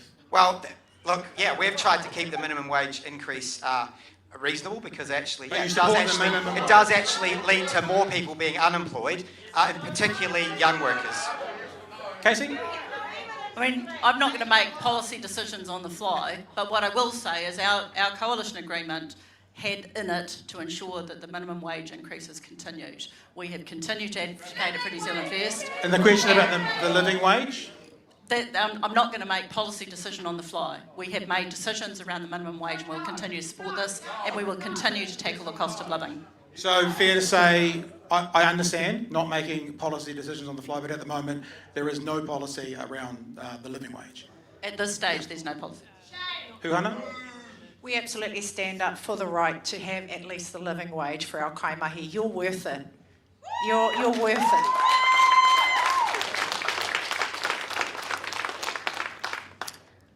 I'm really proud of the progress Labor made in raising health workers' wages. We primarily did that through pay equity. I am so proud of the pay equity payments that made significant double-digit increases in many health workers' pay. Nurses in hospitals, allied and technical workers. Well, let me.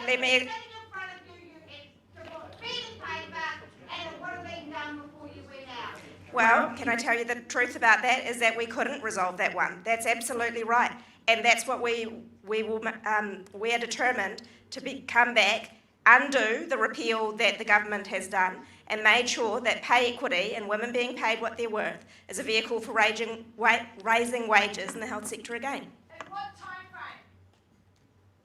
Well, we're going to make an announcement about our pay equity policy before the election. And I can hear that you're really angry about this, and it is absolutely unfair that women are paid less in the health sector. It absolutely is. Is there a Labor policy for the support of the living wage? Labor is absolutely in support of raising wages. We don't have a specific living wage policy for the health sector, and we've done that through pay equity incredibly successfully in the past. Brie. All right, I've got another question. Can you please answer honestly each when the last time you used a public hospital was? I think we've already heard from Casey about that tonight in Middlemore, but Casey, going around, it's your turn to start. Very recently, my mum was in hospital, Middlemore Hospital, so I have had a lot to do, and I had a close family friend was in Waikato Hospital. Well, I'm sorry, I haven't been sick. So can we just confirm that would be a few years? Would you say it's been a few years since you yourself have used it? I haven't been in hospital since I had my babies. Whoa! So. Yeah. Fair. Answered. Huhana.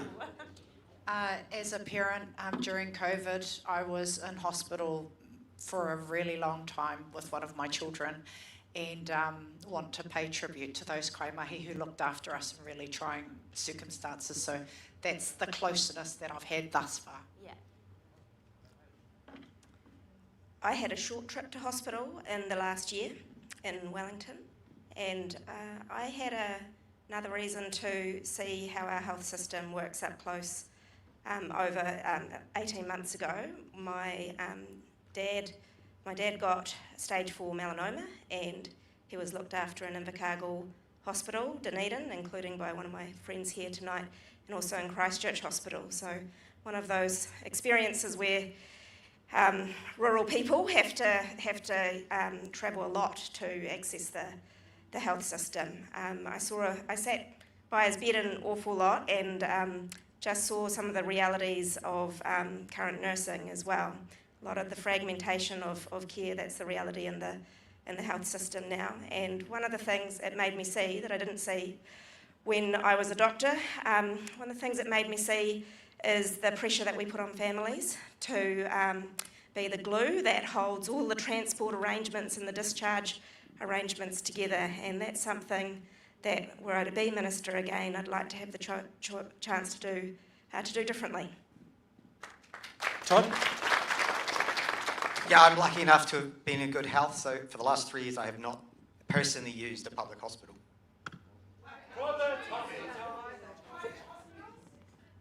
I haven't used a private hospital either, if that's what you're asking. I go to my very nice GP. Brie, next question. Kia ora koutou. My name is Brie. I am a final year medical student here at Dunedin Hospital. I'm a trainee intern, and in fact I have 1 more month left of clinical duties. I am Māori, and I am also from the same place as Huhana.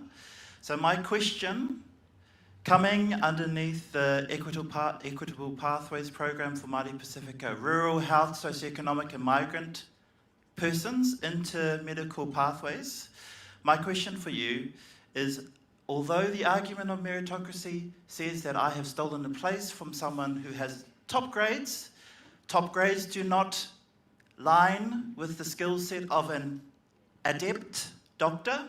So my question to you is, in terms of the Mirror Society pathway and MAPAS pathway, the sisterhood in Auckland, what are your party's thoughts on continuing those pathways in perpetuity and to increase numbers for Māori and for underrepresented groups?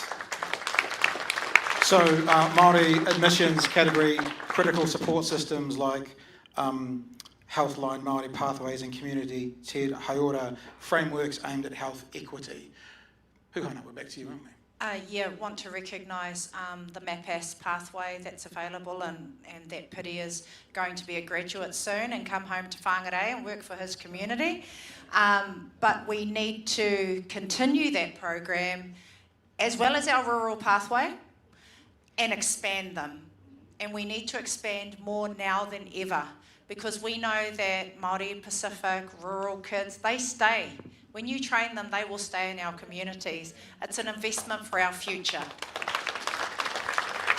Ayesha? Some of the work I did that I'm proudest of is teaching medical students, and it's wonderful to see the enthusiasm that medical students bring to their studies every day, but also, you know, that they're doing it to be able to make that contribution to their community. Being able to go to medical school is a privilege. It's not a right earned through tests. And I think it is society's job to be able to decide how it is that what the shape of our medical workforce should be. It should be representative of our community. Well, congratulations on your studies. We specifically asked for that pathway to be reviewed, and that's happening. You know, we want to make sure that that we get, you know, high quality trained doctors. I think you can do that without specialised programs. So yeah, that position. Can I ask a clarifying question, Todd? So you have asked for the Māori admissions category shorthand to be reviewed. What about? It's not. I mean, it's a whole lot of What about the rural entry pathways? Well, the set aside seats and admission for people from rural communities that maybe of any ethnicity. We think all the admission criteria should be fair, right, and even.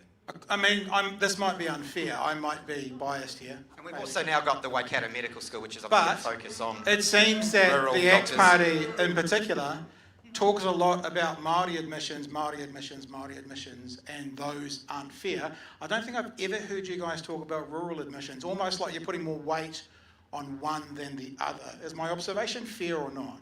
No, we want it to be fair for everyone.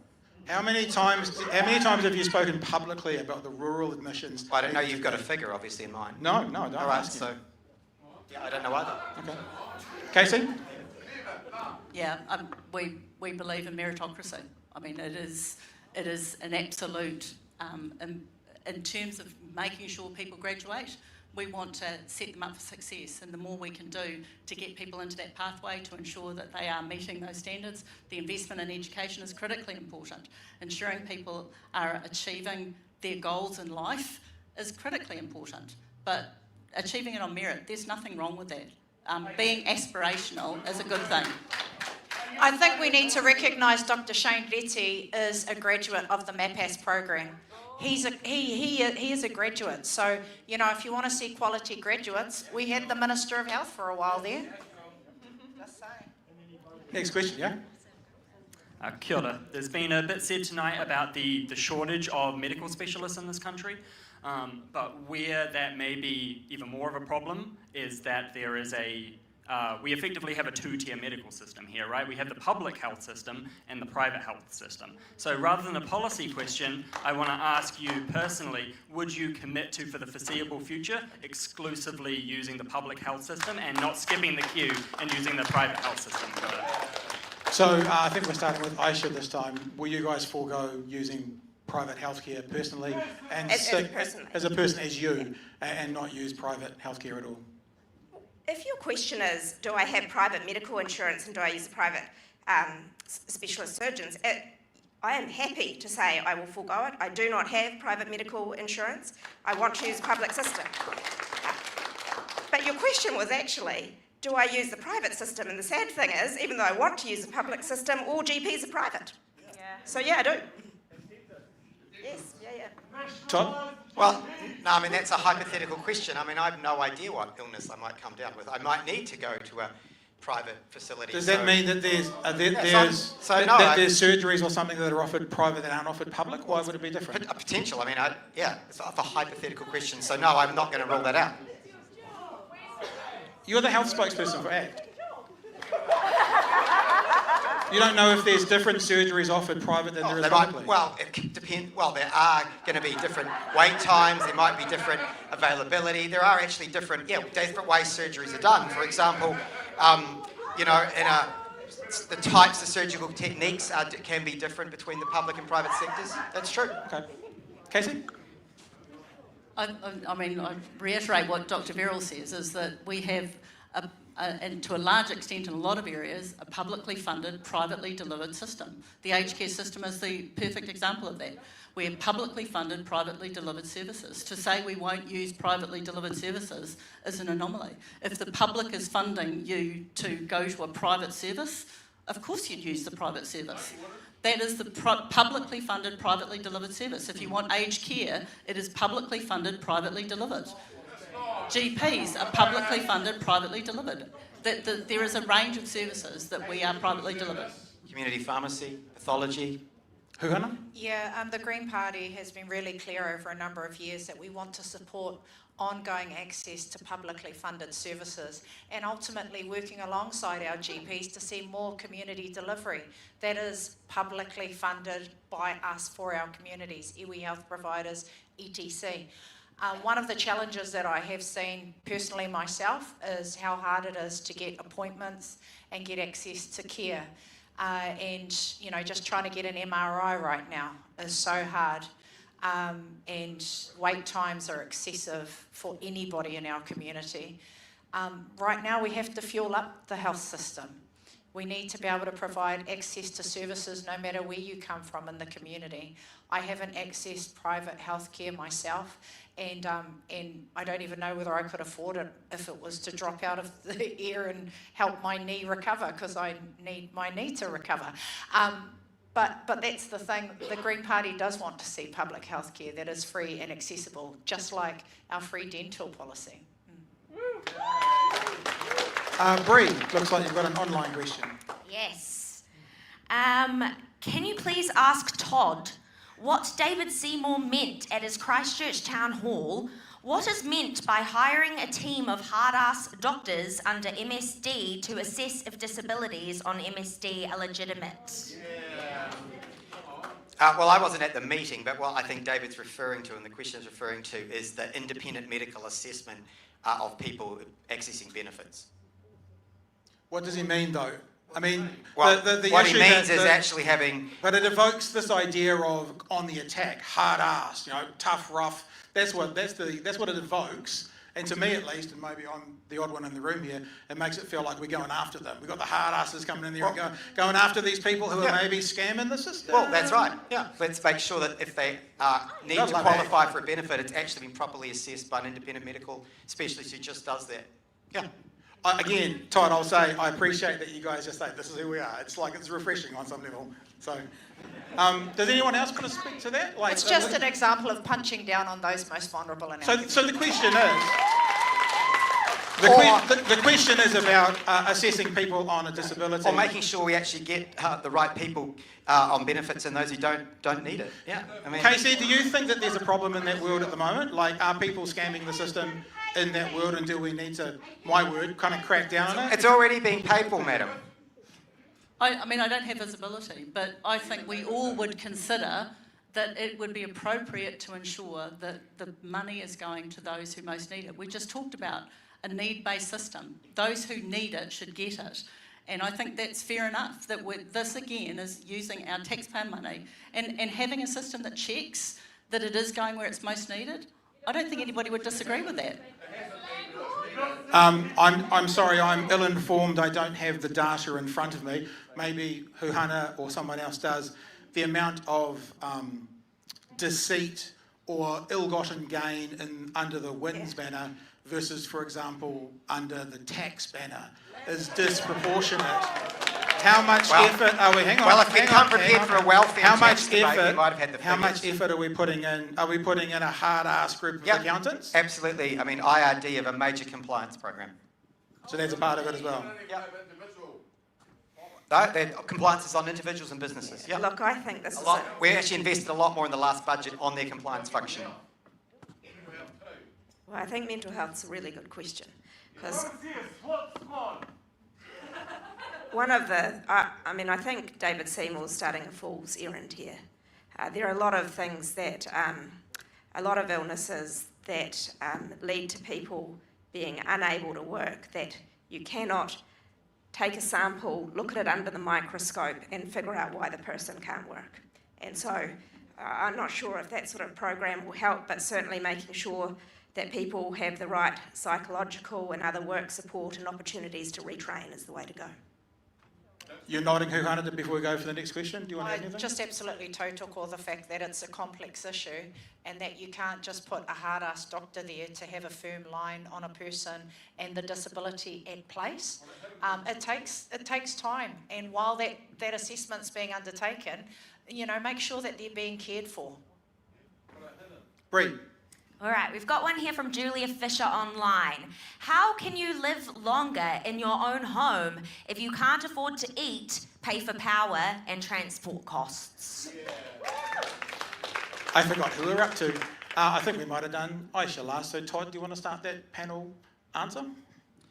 Yeah, I mean, that's why we have to focus on actually increasing our standard of living, right? I mean, a strong economy, getting more people in work, allowing businesses to open, employ people. We've actually got to increase our overall standard of living. That's the answer to that question. I think this is exactly the point that I have about the aged care system review. Living well longer at home, and this is the part that is really important to reference. Home for some people isn't necessarily the house they're in, but it's the community they know. So this is about building more housing stock. This is why New Zealand First advocated for the subsidiary dwelling, making it easier to build. This is about ensuring that we actually have more options for housing. And there is great examples of that. There is fantastic examples around the country of really good initiatives. It is why the Better Later Life Action Plan has specifically included housing options for older people. It is why we funded the rates rebate scheme and increased it for the Super Gold Card holders. There is the practical steps that New Zealand First is delivering to ensure that people can age well in the home and community that they know. But sometimes it is about how we unlock that ability to move to something more suitable. And these are why the housing options become so important. It is public-private partnerships, it is Abbeyfield houses, it is Kaumatua housing, it is Haumaru housing in Auckland. There's a whole range of really good initiatives that need to be duplicated. That's what the Better Later Life Action Plan is trying to deliver. And that is why we have put in the subsidiary dwelling in our coalition agreement commitment and delivered on it. And we'll continue to do those housing options, rates rebates, all of those practical things to ensure that we can help people. And the power companies work that New Zealand First is advocating on to reduce the power costs. Huhana. Sorry, me? Yeah. Okay, cool. Sorry, that was a long response. Refocusing back on the partai around how expensive things are, you would have seen the Green Party's already had our announcement around our tax policy and taxing the super rich, that they actually pay their fair share. But also we've announced our aroha mai. Then we've announced our energy policy. We want to see the way whereby we can provide renters our own opportunities into homes, renewable energy, bring the cost down. And I mean, I think about, and thank you, Casey, for bringing in about housing, because we believe that there should be more public housing in community, no matter where you live. And homelessness is a political choice. We have to make a commitment to end homelessness. Renters' rights.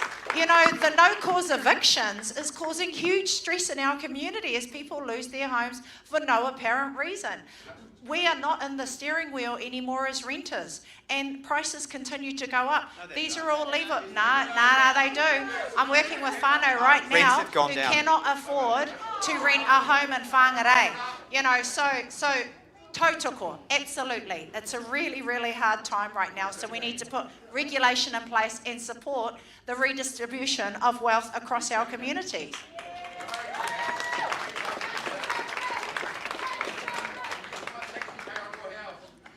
So just to pause for a second, we're just going to, the calling out from the audience, like we're fine with a bit of here and there, but a particular dominant voice coming out is not going to work for a good interaction.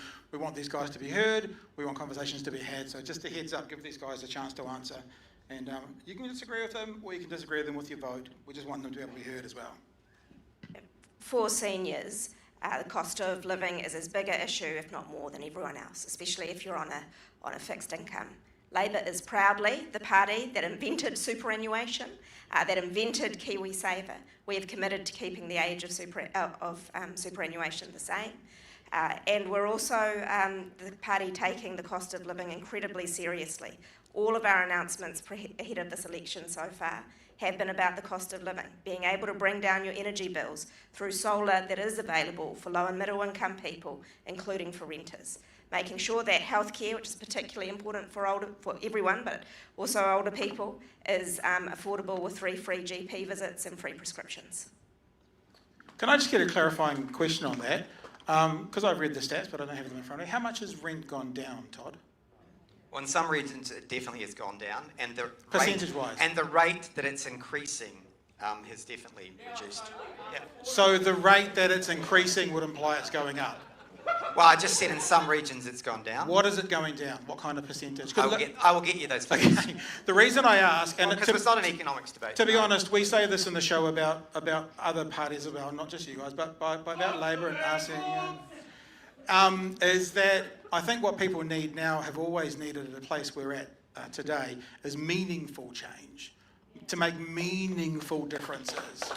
And I think, and I don't know what it is, but a 2.5% rent increase on a $600 a week property is not meaningful change that will really change anybody's life. Look, respectfully to everyone up on the stage as well, saving $3.40 a week because of solar panels is also not a meaningful change.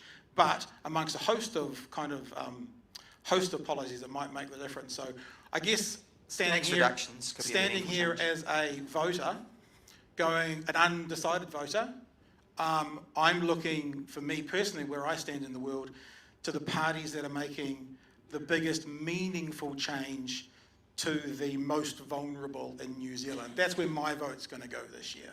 So that's just from me, though. Question? Kia ora. So my question is about the fast-track projects, such as the data centre in Invercargill or the gold mine in Central Otago.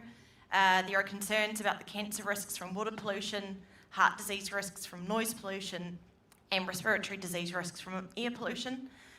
To be blunt, of your parties, 2 chairs and 1 mannequin are putting profits of donors over health, or is that not true? Well, I'll start. I mean, I totally reject a lot of what you said in the question. The data centre in Invercargill wasn't part of the fast-track process. That was approved on a normal RMA application. We welcome it. It's going to be great for New Zealand and for the economy. The Bendigo gold mine is going through the fast-track process, and again, the outcome will be the outcome, but again, that has the ability to deliver jobs and revenue for New Zealand. Casey?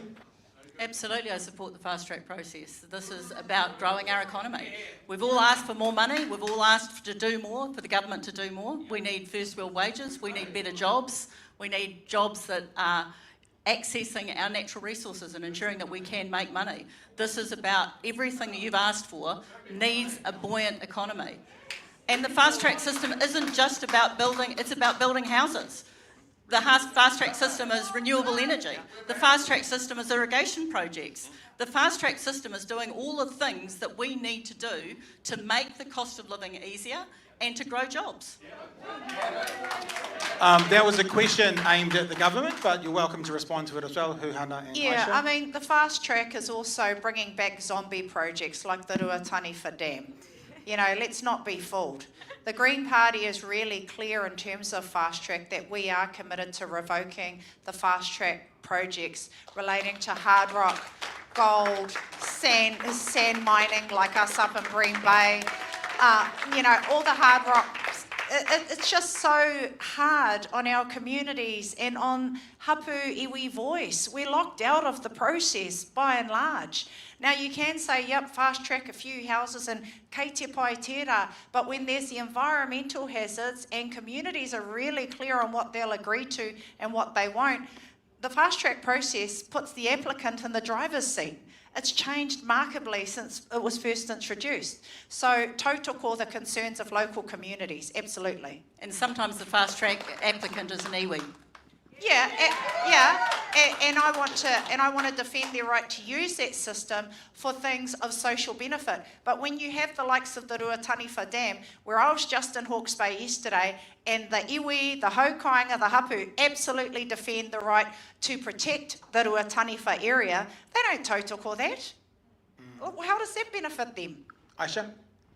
I hadn't heard about those health concerns about AI, so I'll make it a priority to go and look up about them. But the things that I do want to be clear on is there are definitely water and electrical impacts of the AI data centres, and those need to be managed. An AI data centre should generate the energy it needs to use. It shouldn't be allowed to draw 6% of the total energy production of New Zealand, as the one in Southland is proposed, without additional generation. So those are the things that need to be worked through so that they can proceed. And the Green Party called for a moratorium last weekend that we put in place the relevant regulation to ensure that any AI data centres that come into Aotearoa are well planned, and we're covering all of our bases. I think we've got time for one more question. Awesome. And then we're going to wrap up for the night and send it back to Chewie's Corner to do the post-game show analysis. This one comes from the Baba Zone NZ, and a few doctors in the audience I think will appreciate this one. An aspect of health is disabilities. A needs assessment has an incredibly long wait list. How will your party improve access to needs assessments for those living with disabilities? I have no recollection where we're up to, so why don't we just start at Huhana and go down the line. Yeah, that requires us fueling up the health system once again to ensure that we have enough of the assessors in the first place to be able to do the mahi, and ensuring that our whānau can access the assessments at place. It's really hard right now. I've experienced it with my own nan in terms of getting those disability assessments and then into aged care as well, because I'm thinking grannies in particular. But for disabilities, it's really hard. We need the trained assessors. We need the kaimahi at place who can support whānau. Yeah, it's a really important question. People's entitlements are put on hold until they can get needs assessments. And I learned a lot about this through the Select Committee's inquiry that we just completed last year. Look, the fact is we need to loosen up the system so people can start getting the help they need, and then the assessments are done as checks to make sure that the system has integrity, not you can't pass go and get any support until you've had that particular assessment. I mean, we would agree with that. You don't want the assessment being a bottleneck, so we need to look at ways we can speed up the assessment. You know, I think, again, we're probably some agreement that we all want our disability system to actually be focused around the person and their needs and having some control over that. There's obviously ongoing discussions about what that's going to look like, but that's where we would directionally be heading. I really want this to be a short answer, but I mean, this is a big part of where the aged care system review will have impact. Is actually looking at the NAS system and understanding that there is a lot of duplication in the assessment process. And then we have to, once we've got that system clarified at who can be an assessor, how that system, we're not duplicating assessments. I think it affects all of those that are needing assessments to access care.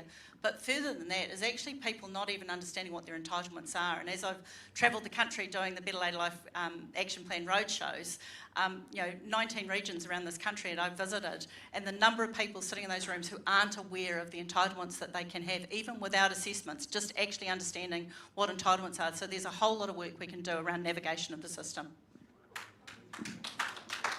Okay, that's the end of the question time for tonight. We are about to wrap up the conversation, and we are going to give you guys 60 seconds each to tell the audience why you think they should vote for you this election day, and then we're going to wrap up for the night. I think we started with Huhana last time, so why don't we start with Casey? Just a 60-second pitch to the audience to say why they should vote for you this coming election time. I think you opened early on saying everything is about choices. Absolutely. And you have choices, and the political parties you vote for will put before you the choices you can make. What you have to appreciate is every choice is a cost, and you have to be sure that those who are getting your vote have told you how they will meet those costs. Growing the economy is critically important to us being able to meet the costs of all of the things you want. As I've said repeatedly, every dollar we spend, we take off a taxpayer. So we have to be accountable for that, be honest with you about how we're going to fund the promises we're making to you. Thanks, Casey. Todd? Well, thank you. I think, listen carefully to what ACT says over the coming weeks and months as we lead up to the election and we release all of our policies. But tonight, obviously we've talked a lot about bipartisan and people wanting to have some, cross-party agreements in health. So I'm asking all of the parties here tonight and those not here tonight to sign on to ACT's medicines policy. Very responsible thing that they could all do today. It doesn't take any health spending away. All it does is make sure that Pharmac gets more money, and in 6 short years we can close the gap with Australia. And in fact, they should all be committing to that in the coming days.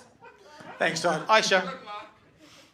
You should vote for Labor because we are the only party promising to make substantial practical progress in making primary care affordable.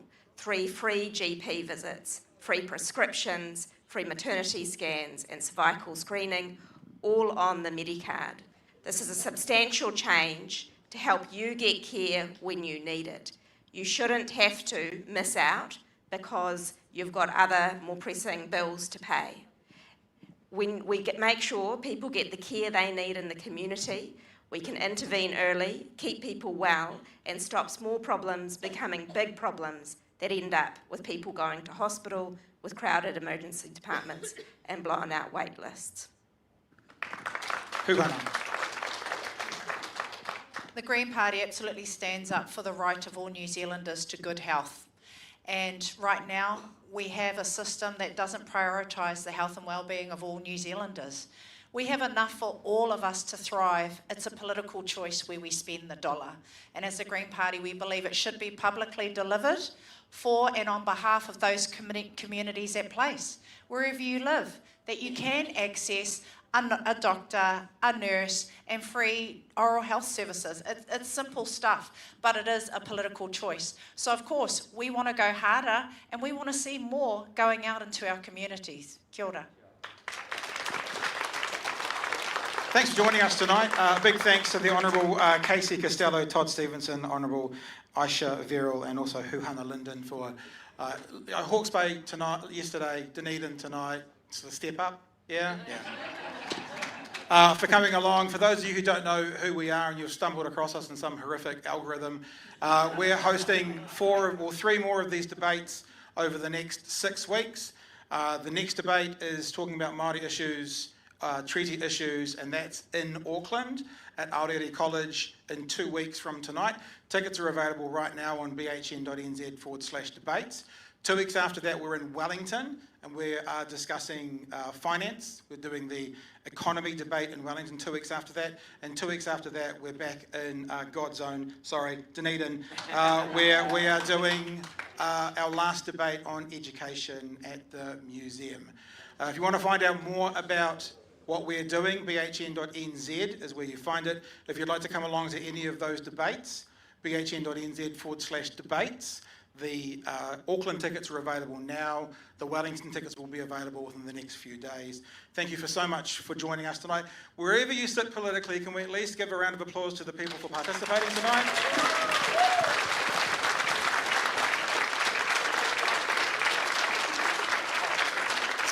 And that's it from me. Let's throw back to Chewie's Corner to wrap up for the night. Kia ora. Oh, wow. That was a grueling series of questions. I feel like they were almost up in front of a firing squad.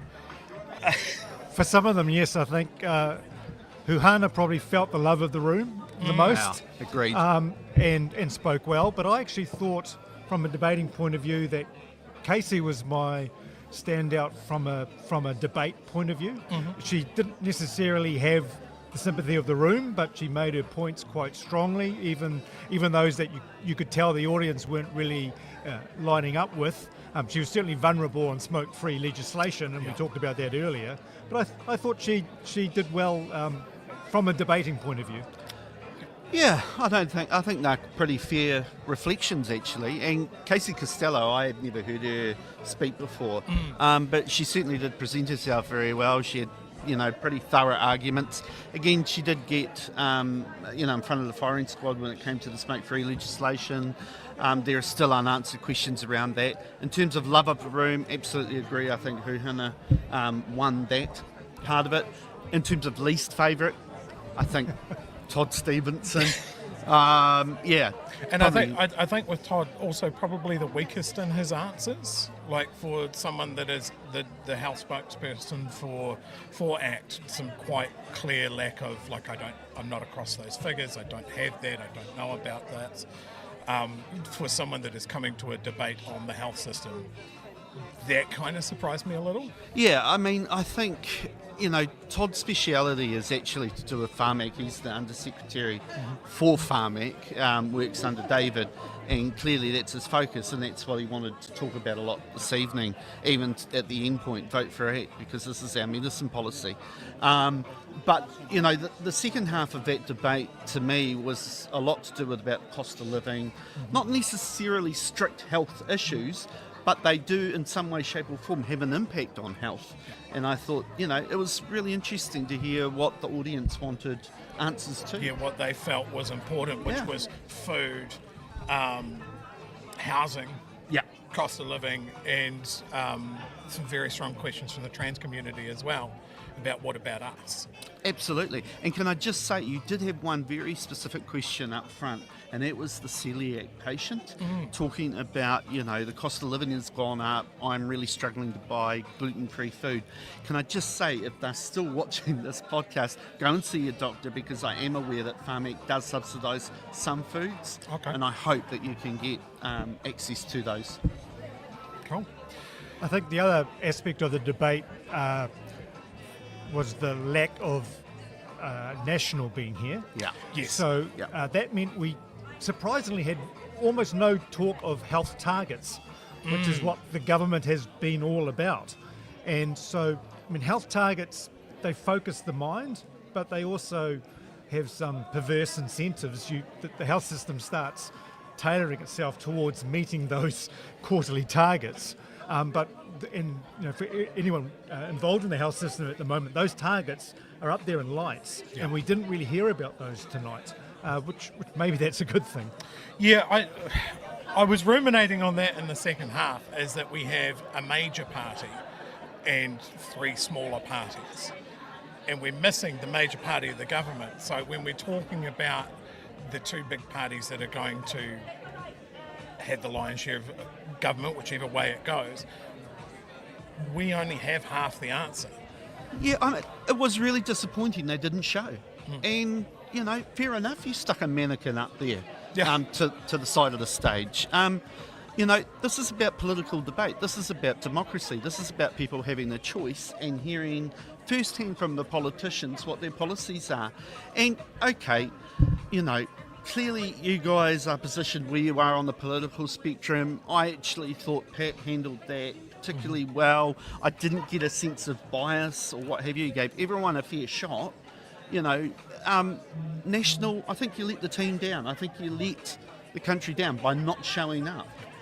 I think that sort of thing just really focuses what BHN is supposed to be about. We have our clear biases, but we endeavour to be fair and even-handed on everything. And when it's coming into an election, to have the biggest chunk of the government decide that they don't want to talk to potential voters, and for whatever reason, whether they think it's because we're lefty communists or the people of the Soviet Republic of Dunedin don't need to hear from them, I think that's incredibly short-sighted. And I hope with 3 debates left to go on the treaty, on education and on finance, we'll have some government ministers reconsider their position on whether they're attending. Agreed, and you know, they have no problem going on, you know, forums like the platform and what have you. And I look, to be honest with you, I would encourage them to do that, but I'd also encourage them to come and talk to you guys. Fantastic. Well, I'd like to thank you guys both for your time tonight. It's been great to have your expertise and opinion. I will let you carry on with your night because I think we have a guest. You do. Thank you, Chewie. Cheers, folks. Cheers, thank you. Please.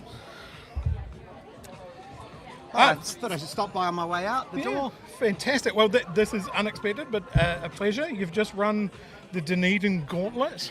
Yeah, well, I went to university here, so I pretty much knew what to expect. And I actually, first ever ACT campaign back in 1996, I helped run here in Dunedin, so familiar territory. But look, really well organised event, I've got to say. So congratulations to you and the rest of the team. Thank you. Look, I've got to hand out a bouquet here. I appreciate the fact that you've come down to participate in the debate, and in a room that I'm sure you probably realised wasn't going to be 100% on your side. Oh, no, that's right. But they were very well behaved. Generally, the crowd, I got to say, we felt well looked after. And that's what democracy is about, right? Different people having different views. And I got to say, you've run a very well run event. So cool. Yeah. Oh well, thank you so much for your time, and well, good. All the best of luck with the others. I know some of my other colleagues are joining you for some of the other debates. Yes, so. the next one feels like I should be announcing it like it's a WWE match. We're going to make sure that there are no steel chairs on the premises. All Maori panellists. Yes, yes, very good point. Yes. Yeah. No, great. No, well, thanks for having me. Yeah, no worries. Thank you. Yes, tickets for sale for the next debate up in Auckland. Please let us know in the chat and on our Facebook page what you thought of the debates. We have another guest. Hello. This is great. Huhana, thank you for dropping by. That was great. It was a gauntlet for some of the panel, wasn't it? Electric, eh? Yeah. So this is the first time you've been in a debate here in Dunedin? Yes, and in front of a live audience as well. So I've done a few TV live debates before, but not in front of a live audience. So it was well done. So professional. This is a weird question. Are you aware of the worm? I heard about the worm while we were up there, so I was like, what the heck? I have been keeping track on the worm. The worm loved you. Hey. Yes. I need to rewatch the show. You get so nervous because as soon as Pat said there was a worm, I was like, oh my gosh, we can get measured by the worm. Yep, it's absolutely. so exciting. So there seemed to be some very positive feedback on the Greens' health policies, and I think in terms of the answers that you were given, the acknowledgement that health is part of something and everything else sort of feeds into it. I think that holistic thinking when it comes to health was acknowledged by the people in the room and in the chat. And so, when we're taking a wider determinants of health approach, it's not just, bricks and mortar and hospitals or community care. It's also about housing. It's also about transport. It's about access to safe kai that's delivered in our communities, and thinking of ka ora ka ako, our school food program. Imagine job creation, the ability for whānau to be able to provide local supply. All of that stuff all feeds into a really awesome, healthy living community working together for better outcomes. If we were to genuinely look at that systems approach and full community, that's the win. if we take that approach rather than just widget based and we've got this much in our stats for. It's always about childhood immunisation, and I tautoko that, absolutely. But it's more than that. So yeah, it was a good night. I think that came through really clearly from both yourself and Ayesha, that your answers were very much about people rather than targets or budgets. And I think when it comes to a health system, that's got to be the goal, right? Yeah, and I'm really aroha for our workforce right now. They are people with heart and they're under pressure. And so a stressed workforce, it translates into a stressed system, and then also how do we provide quality of care? So if we don't look after those who are serving our most vulnerable communities, then what does that say about us in the way that we govern, but also the way that we resource or don't resource the system right now? So, have a look at our manifesto, put it up again. We've got the paperwork. We got the paperwork, it's out. But our health policies are imbued across many of our manifesto. You won't just find it in health. You'll find it also in education. You'll find it in housing. You'll find it in our equity issues, education, the paid placement stuff for vocational education and for those in the health workforce. Absolutely. It's common sense. Look after our learners. They will do well when they come out into the workforce. It sounds brilliant, and as my sister is a nurse here in Dunedin, I really appreciate acknowledgement of how under pressure those folks are right throughout the public health system. So, and it was wonderful having a live studio audience, here in the hall. It was awesome. The church environment was great, and it is a testament to the way that if you call the hui, the people will come, and they're online too. Yep. So thank you so much, BHN, for the opportunity. Oh, thank you. You're too kind. Thank you, Huhana. Ngā mihi. Ayesha's up. I believe I've got Ayesha Verrall floating around as well. Well, here I am. Hello. Nice to be here. Thank you so much. Great event. Oh, fantastic to have you here. I appreciate that half the panel ran almost a gauntlet. I'm sure coming in here, you probably knew that you had a hometown advantage almost. I always love being back in Dunedin, and having spent 7 years here when I was training, know how seriously the city takes its healthcare. Absolutely. What I have to ask this question. What do you think about National not choosing to come and participate in this debate? Well, it's disgraceful because it's an opportunity for New Zealanders to hear what the National Party think and to put them alongside the other parties. In Parliament, the Simeon Brown can use the rules of Parliament to avoid giving an answer, and I try and use all the rules of Parliament to highlight the fact he's not giving an answer. But you can't do it in front of ordinary people. You can't come here and do it. And so that's why I didn't turn up, and I think that's not good enough. And if he does come to any of the forums I have with him in the election, I am going to make him answer about what he's doing with nurses, because everyone knows they're not hiring enough nurses, and that's half the problem our health system is facing. Yeah, as I mentioned to Huhana, my sister is a nurse here in Dunedin Hospital. All right. And so I hear the stories about how under pressure they are, how short-staffed they are, often below minimum requirements for staffing a ward. So anything that addresses that balance, that shortage, is urgently required. Yeah, that's right. And it's hard on our people when they every day come into work not knowing if they're going to be confident that they can deliver the care they need to on the shop floor. So I really feel for people like your sister. Yep. Well, we're 99 days till election? 98, I think. 98. That is going to fly by, and I wish you all the best. And once again, thank you so much for participating in our debate tonight. Thanks, I loved it. Cool. Want to come back? Thank you. Fantastic. Oh, I was going to do this. That's not fair. I was doing this. Hi. Oh, now it's the full. It's the full three-way. Almost the full BHN squad. You've got a pin on. I've got the pin on. I've got BHN tattooed on my heart. Pat's the only one who's not participating in the BHN merge. I got my pink. Show your backside. It's not appropriate. So. How was that? That was our first debate. Yeah. What do you think? To be honest with you, when I'm in the middle of something, I don't really know what's going on. I know what's going on, but I don't know how to rate. Well, let's say. So we've got to say that Casey Costello and Todd had their work cut out for them. They had almost borderline a hostile audience at times, but I have to tip my hat to them. They came. They spoke about their ideas. They spoke about what their parties, and they did it in front of a crowd of voters. Like I kept saying, the one thing I really appreciate about ACT is they tell you who they are. There's no pretense. But your highlight of the night, surely your highlight of the night is the Dunedin councillor. Oh my God! Getting removed yes, by the police. I don't know whether or not Jason Hopefully that all happened off camera. Don't know. He was talking when I went up there, but I just kept talking, and then I saw the milling, and then I went to the police afterwards. But can we say that he was like, no, and they went, but we did show him the door. So the police removed a Dunedin City Councillor from the venue tonight. Yes. A known person. Voldemort. Yes, He that won't be named. a known character. Yes. Known character. Yes, for those of you in Dunedin, Councillor Ong was in attendance. Temporarily. Councillor Ong really wanted to ask a question, but had completely missed all the cues during halftime that this was the time to ask your question. And wanted to litigate that fact at the front of the stage in front of 200 people. We're doing photos, Chewie. Yep, We're Huhana's doing just photos. hanging out. I had to do peace sign. I turned into a 14-year-old girl.